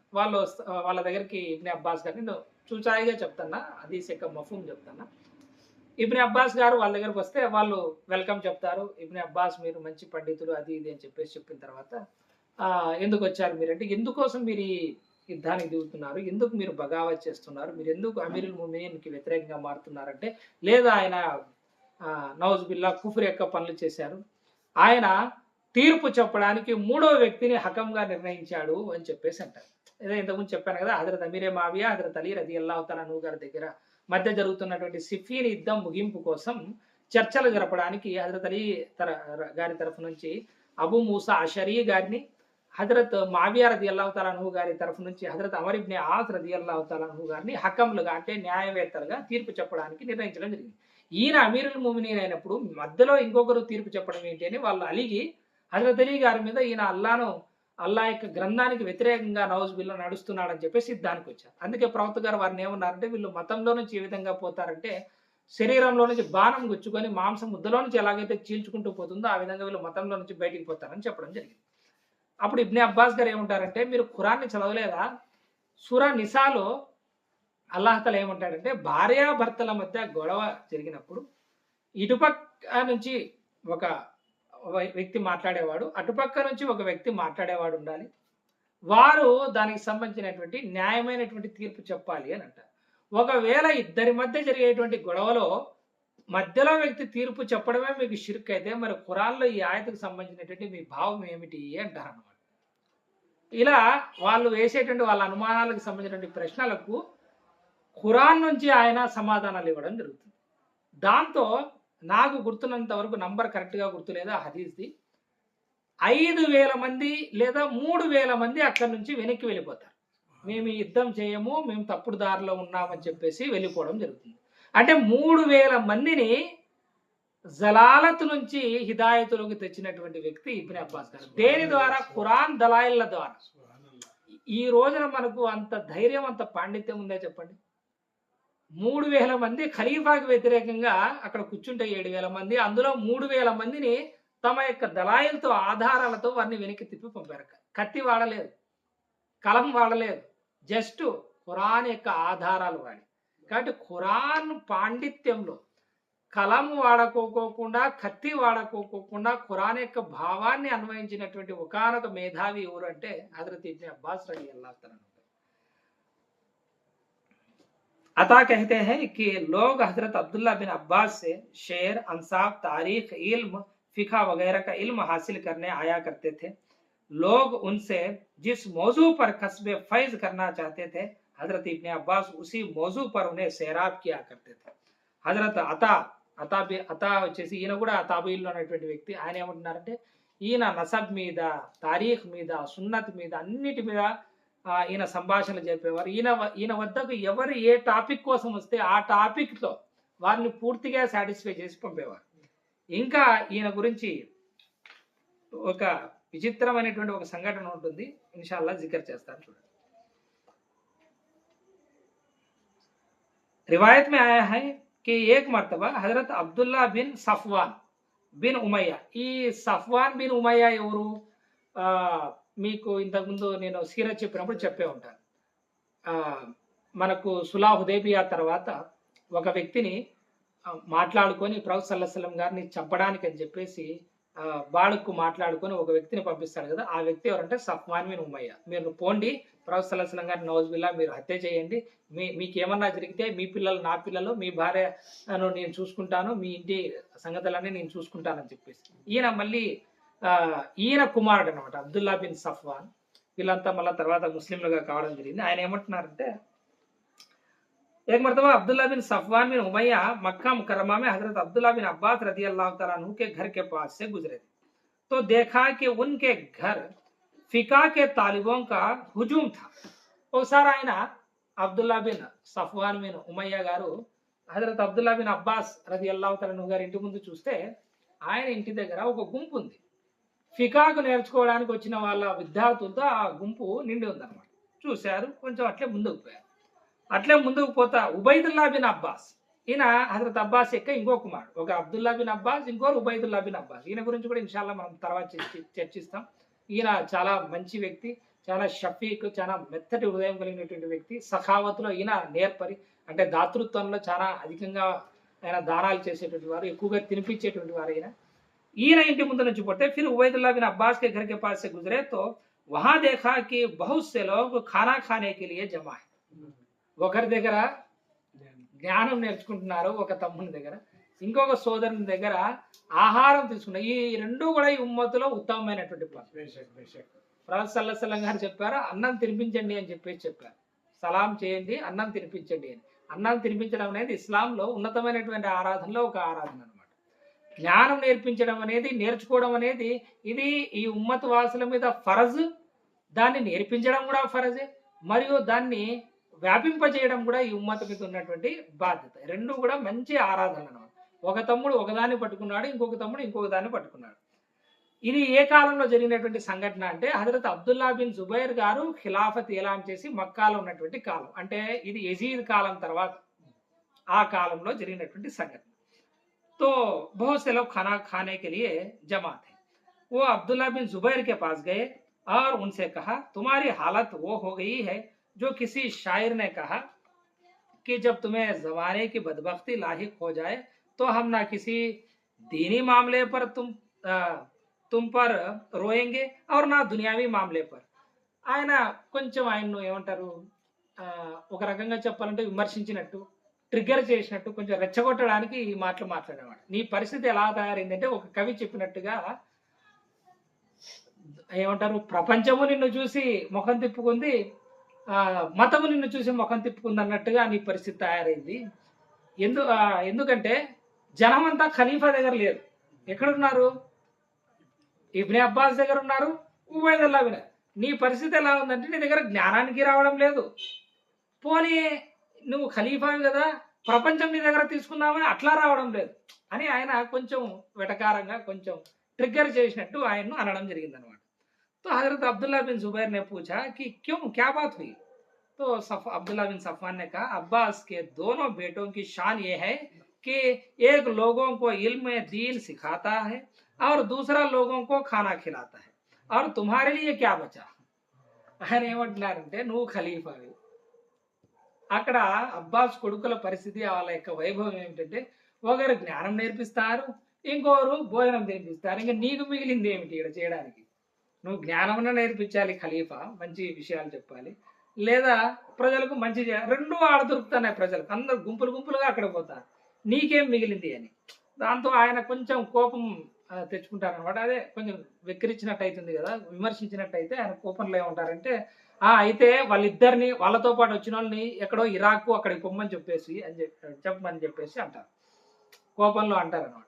అప్పుడు हजरत अब्दुल्ला बिन अब्बास रजी अल्लाह तआला अन्हु गाరు ఏమంటారంటే खुदा की कसम हमारे पास तो दो तरह के लोग आते हैं, एक वो जो इल्म के तालिब है और जो दूसरे जो फजल के तालिब है, तुम उनमें से किस चीज के मुखालिफ हो. హజరత్ అబ్దుల్లా బిన్ అబ్బాస్ గారు ఏమంటారంటే నువ్వు నన్ను విమర్శిస్తావా అది ఇది ఏమనలేదు. ఏమంటారంటే చూడండి, ప్రజలు మా దగ్గర రెండు విషయాల కోసం వస్తారు. ఒకటి జ్ఞానం కోసం వస్తారు, ఇంకోటి ఫజల్ అల్లాహ్ తఆలా యొక్క బరకత్ కోసం, ఏమంటారు రిస్క్ కోసం వస్తారు. ఇందులో ఈ రెండిట్లో నువ్వు దేన్ని వ్యతిరేకిస్తున్నావు అంటారు. అంటే అన్నం తినిపించడాన్ని వ్యతిరేకిస్తున్నావా లేదా జ్ఞానం పంచడాన్ని వ్యతిరేకిస్తున్నావా, నువ్వు దేన్ని వ్యతిరేకిస్తున్నావు దీంట్లో అని చెప్పేసి అంటారు అనమాట. उस वक्त अबू तुफैल आमिर बिन वासिला किनानी, ఎవరైనా అబూ తుఫైల్ ఆమిర్ బిన్ వాసిలా కినాని ఆఖరి సహాబీ, ప్రవక్త సల్లల్లాహు అలైహి వసల్లం యొక్క ఆఖరి సహాబీ. ఈయన కూడా హజరత్ ఇబ్ని అబ్బాస్ రదియల్లాహు తఆలా అన్హు గారి దగ్గర కూర్చొని జ్ఞానం నేర్చుకునేటువంటి వారు. ఈ సంఘటన అంతా చూసి అక్కడ అబ్దుల్లా బిన్ జుబైర్ గారి దగ్గర ఉండి ఈ అషార్లు చదువుతారనమాట. ఈ యొక్క పద్య పాదాలు చదువుతారు. ఏమంటారంటే उन रातों का खाना खराब हो, ये हमें कैसे हंसाती और रुलाती है, उनमें पेश आने वाले हादसे भी अजीब व गरीब है. ఆ సాహిత్యపరంగా ఆయన ఏమంటారంటే ఏం కాలం వచ్చింది ఇది, ఈ రాత్రి పగులుకి ఎటువంటి వింత వింత సంఘటనలు మనం చూడాల్సి వస్తుంది. జ్ఞానం నేర్పిస్తే కూడా ముఖాలిపోయింది. ఆ కాలంలోనే కాదు, ఈ కాలంలో కూడా జ్ఞానం నేర్పించినా తప్పే, ఎక్కువగా మనము భోజనం తినిపించినా కూడా తప్పే. జ్ఞానం నేర్పిస్తా అంటే నీకు అర్హత ఉందా, నీకు ఎక్కడిది, నీకు ఆ స్థాయి ఎవరు ఇచ్చినారు అని అట్లా విమర్శలు. భోజనం తినిపిస్తా అంటే ఎక్కడి నుంచి సంపాదిస్తాడో, సరైందో కాదో, ఇంత లెక్క వీనికి ఎక్కడిది, ఏదో వడ్డీలు తెచ్చుకొని తినిపిస్తా అంటారు, అక్కడిక్కడ తెచ్చుకొని ఇక్కడ తినిపిస్తాను. నువ్వు ఏమన్నా చెయ్యి, ఆ రోజున విమర్శించే వాళ్ళు ఉన్నారు, ఈ రోజున విమర్శించేటువంటి వాళ్ళు ఉన్నారు. అందుకే ఆయన అబూ తుఫైల్ ఆమిర్ బిన్ వాసిలా ఏమంటున్నారంటే अब्दुल्ला बिन जुबैर की तरफ से जमाने में इबरत अंगेज पेश आ रही है, वह हमें दुनिया के बारे में तसल्ली देती है. हम अब्दुल्ला बिन अब्बास के पास आया करते थे और उनसे इल्म हासिल किया करते थे.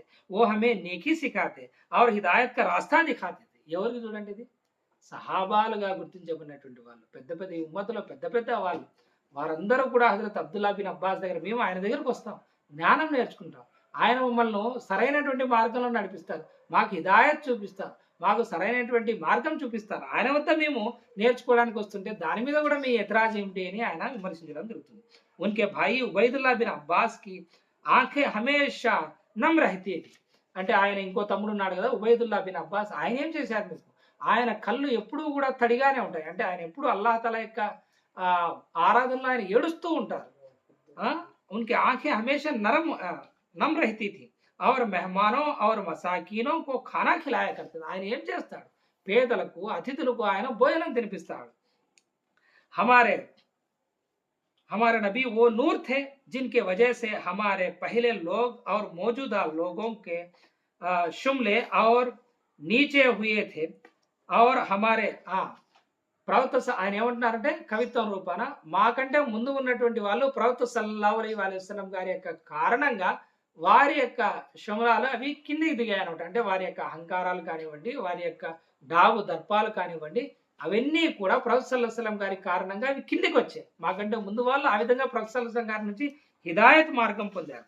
हमारे नबी सल्लल्लाहु अलैहि वसल्लम का खानदान दीन में काबिल एहतराम खानदान है. ప్రవక్త గారి తర్వాత ప్రవక్త సల్లల్లాహు అలైహి వసల్లం గారి యొక్క వంశీయులు మతంలో మనం గౌరవించడానికి వారే కదా మనకు ముఖ్యులు. వారి తర్వాత కదా ఎవరన్నా, మేమేం చేస్తున్నాం, వారి ఖాందాన్ వాళ్ళే కదా అబ్బాస్, హజరత్ అబ్దుల్లా బిన్ అబ్బాస్ హాష్మీ ఖాందాన్, ప్రవక్త సల్లల్లాహు అలైహి వసల్లం గారి ఖాందాన్. మరి మేము వారిని గౌరవించి వారి దగ్గర కూర్చొని వారి దగ్గర జ్ఞానం నేర్చుకుంటూ ఉంటే మీ యొక్క ఎతరాజ్ ఏముంది. और उनका फजल पहचानना और उनका हक मानना हम पर लाजिम है. వారి యొక్క విశిష్టతను గుర్తించడం, దాన్ని ఒప్పుకోవడం మా మీద విధిగా ఉంది కదా, మేము ఆ విధినే నిర్వర్తిస్తున్నాం. మేము చేసినటువంటి తప్పేమిటి, మేమెందుకు మక్కా వదిలిపోవాలి, మేమెందుకు ఇరాక్ పోవాలి అని చెప్పేసి హజరత్ అబ్దుల్లా బిన్ జుబైర్ గారిని ఆయన విమర్శించడం జరిగింది. కాబట్టి చెప్పొచ్చేది ఏమిటంటే ఆఖరణ నేను ప్రతిసారి కూడా బాధతోనే చెప్తూ ఉంటాను, మనకు ఇటువంటి గొప్ప గొప్ప సహాబాలను ప్రవక్త సల్లల్లాహు అలైహి వసల్లం గారు ఈ ఉమ్మతుకు కానుకగా సేవ చేయడానికి మన కోసం వదిలి వెళ్ళారు. వీరి ద్వారా మనకు హదీసులు, వీరి ద్వారా మనకు ఫికా జ్ఞానం, వీరి ద్వారా మనకు ఈ ఉమ్మత్ ఇంత స్ట్రాంగ్గా నిలబడిందంటే వారు వేసినటువంటి పునాదులు, వారు చేసినటువంటి సేవ. మరి ఇటువంటి వ్యక్తుల్ని మనం ఎందుకు ఈ రోజున తలుచుకోవడం లేదనేదే నా బాధ. తర్వాత వచ్చినటువంటి వాళ్ళను మనం చాలా తలుచుకుంటాం. కానీ సహాబాలకు ఇవ్వాల్సినటువంటి గౌరవం, సహాబాలకు ఇవ్వాల్సినటువంటి మర్యాద, సహాబాల గురించి చేయాల్సినటువంటి తజ్కిరా, వారి గురించి చర్చలు మన దగ్గర దాదాపుగా శూన్యం. మహా అయితే మనం హజరత్ అబూబకర్, ఉమర్, ఉస్మాన్, అలీ రదియల్లాహు తాలా అన్హుమ్ అజ్మయీన్ గారి గురించి అప్పుడప్పుడు జికర్ చేస్తాం. అది కూడా సంవత్సరంలో ఒకసారి 2 సార్లు. ఇక మిగతా వాళ్ళ గురించి అయితే పేర్లు కూడా మనకు తెలియదు. మీలో చాలా మంది అడిగి చూడండి, హజరత్ అబ్దుల్లా బిన్ అబ్బాస్ గారి గురించి నీకేం తెలుసు అని చెప్పేసి మన సమాజంలో పోయి అడగండి, మీకు నిశ్శబ్దపు శబ్దం తప్ప మరొక శబ్దం వారి నోటి నుండి వెలువడదు. కాబట్టి ఇది నా బాధ. ఇటువంటి విషయాలు మీరు వినండి. నేను చెప్పినవన్నీ కూడా సహీ హదీస్ లేదా ముస్తనద్ చరిత్ర పుస్తకాల నుంచి చెప్పడం చెప్పింది తప్ప ఏదో కట్టుకథలో లేదంటే అక్కడిక్కడ దొరికినటువంటి పుస్తకాల్లో జరిగినటువంటి తర్జుమాల నుంచి చెప్పలేదు. మీకు పుస్తకాల ఆధారాలన్నీ ఇవ్వడం జరిగింది. మీరు సెర్చ్ చేయండి, సహాబాల గురించి తెలుసుకోండి. ఈ ఉమ్మత్ యొక్క పెద్దలు వాళ్ళు ఎవరైతే పెద్దల్ని మర్చిపోతారో వారు ఖచ్చితంగా సర్వనాశనం అవుతారు. ఇది మనం సమాజంలో చూస్తున్నాం. ఈ రోజున మనం ఎందుకు బరకత్ లేదంటే మన పెద్దవాళ్ళని మనం మర్చిపోయాం. మన పెద్దవాళ్ళు మనకు గుర్తులేరు. మన పెద్దవాళ్ళు చేసినటువంటి సేవ మనకు గుర్తులేదు. మన పెద్దవాళ్ళకు అన్నం పెట్టడం కూడా మనకి ఈ రోజున భారంగా మారినటువంటి పరిస్థితులు మనం. అందుకే మన యొక్క హాలత్, మన యొక్క పరిస్థితి ఈ విధంగా ఉంది. మరి మతంలో పెద్దవాళ్ళు వీళ్ళు, దీనిలో పెద్దవాళ్ళు వీళ్ళు. ప్రవక్త సల్లల్లాహు అలైహి వసల్లం గారి తర్వాత మనం అనుసరించడానికి ఎవరైనా హక్కుదారులు ఉన్నారంటే అవి వారు మన సహాబాలు మాత్రమే. కాబట్టి అటువంటి వారి యొక్క చరిత్ర, వారి గురించినటువంటి విశిష్టతను మనం చెప్తూ ఉండాలి. ఎవరైనా సరే వారి గురించి తెలుసుకునేటువంటి ప్రయత్నం చేయండి. ఈ విషయాలను ఇతరులకు చేరవేసేటువంటి ప్రయత్నం చేయండి. తద్వారా మనం మన యొక్క సహాబాల చరిత్రను ఖయామత్ వరకు నిలిపి ఉంచడానికి మనం కూడా ఏదో మన చిన్నపాటి ప్రయత్నం చేసిన కారణంగా అల్లాహ్తాలా మనల్ని కూడా తన కారుణ్యంలో చేర్చుకుంటే మనకు అంతకుమించినటువంటి ఆనందం మరొకటి ఉండదు. మరియు ఇటువంటి పేర్లు మీ యొక్క పిల్లలకు పెట్టుకునేటువంటి ప్రయత్నం చేయండి. ఆ విధంగా కూడా మనం వారి యొక్క పేర్లను మన సమాజంలో నిలుపుకోవచ్చు. అల్లాహ్తాలాతో నేను దువా చేస్తున్నాను. అల్లాహ్తాలా మనందరికీ ప్రియప్రవక్త సల్లల్లాహు అలైహి వసల్లం గారి యొక్క సున్నతులపై అమలు చేసేటువంటి భాగ్యాన్ని ప్రసాదించుగాక. ప్రవక్త సల్లల్లాహు అలైహి వసల్లం గారు ప్రేమించినటువంటి అహ్లె బైత్ మరియు సహాబాలను మనం కూడా ప్రేమించేటువంటి విధంగా, మనం కూడా వారిని ఆప్యాయంగా చర్చించుకునేటువంటి విధంగా మనకు భాగ్యాన్ని అల్లాహ్తాలా ప్రసాదించాలని, వారి యొక్క మార్గంలో మనల్ని నడిచే విధంగా అల్లాహ్తాలా మనల్ని అనుగ్రహించాలని, అల్లాహ్తాలా మనకు వారిని గురించి చర్చించి వారి యొక్క ఖ్యాతిని ప్రపంచంలో చేరవేసే విధంగా అల్లాహ్తాలా మనల్ని మార్గంగా చెయ్యాలని చెప్పేసి అల్లాహ్తాలా దువా చేస్తున్నాను. మనమందరం కూడా ఇదే విధంగా ప్రియ ప్రవక్త సల్లల్లాహు అలైహి వసల్లం గారి యొక్క సహాబాలతో, ప్రవక్త సల్లల్లాహు అలైహి వసల్లం గారి యొక్క మజ్లిస్లో ఖయామతులో ఆయన పాదాల వద్ద మనం చేరుకోవాలని అల్లాహ్తాలా దువా చేస్తూ, ఇన్నల్లాహ వ మలాయికతహు యుసల్లూన అలన్ నబీ యా అయ్యుహల్లజీన ఆమను సల్లు అలైహి వసల్లిము తస్లీమా. సుబ్హాన రబ్బిక రబ్బిల్ ఇజ్జతి అమ్మా యసిఫూన్ వ సలామున్ అలల్ ముర్సలీన్ వల్హమ్దులిల్లాహి రబ్బిల్ ఆలమీన్.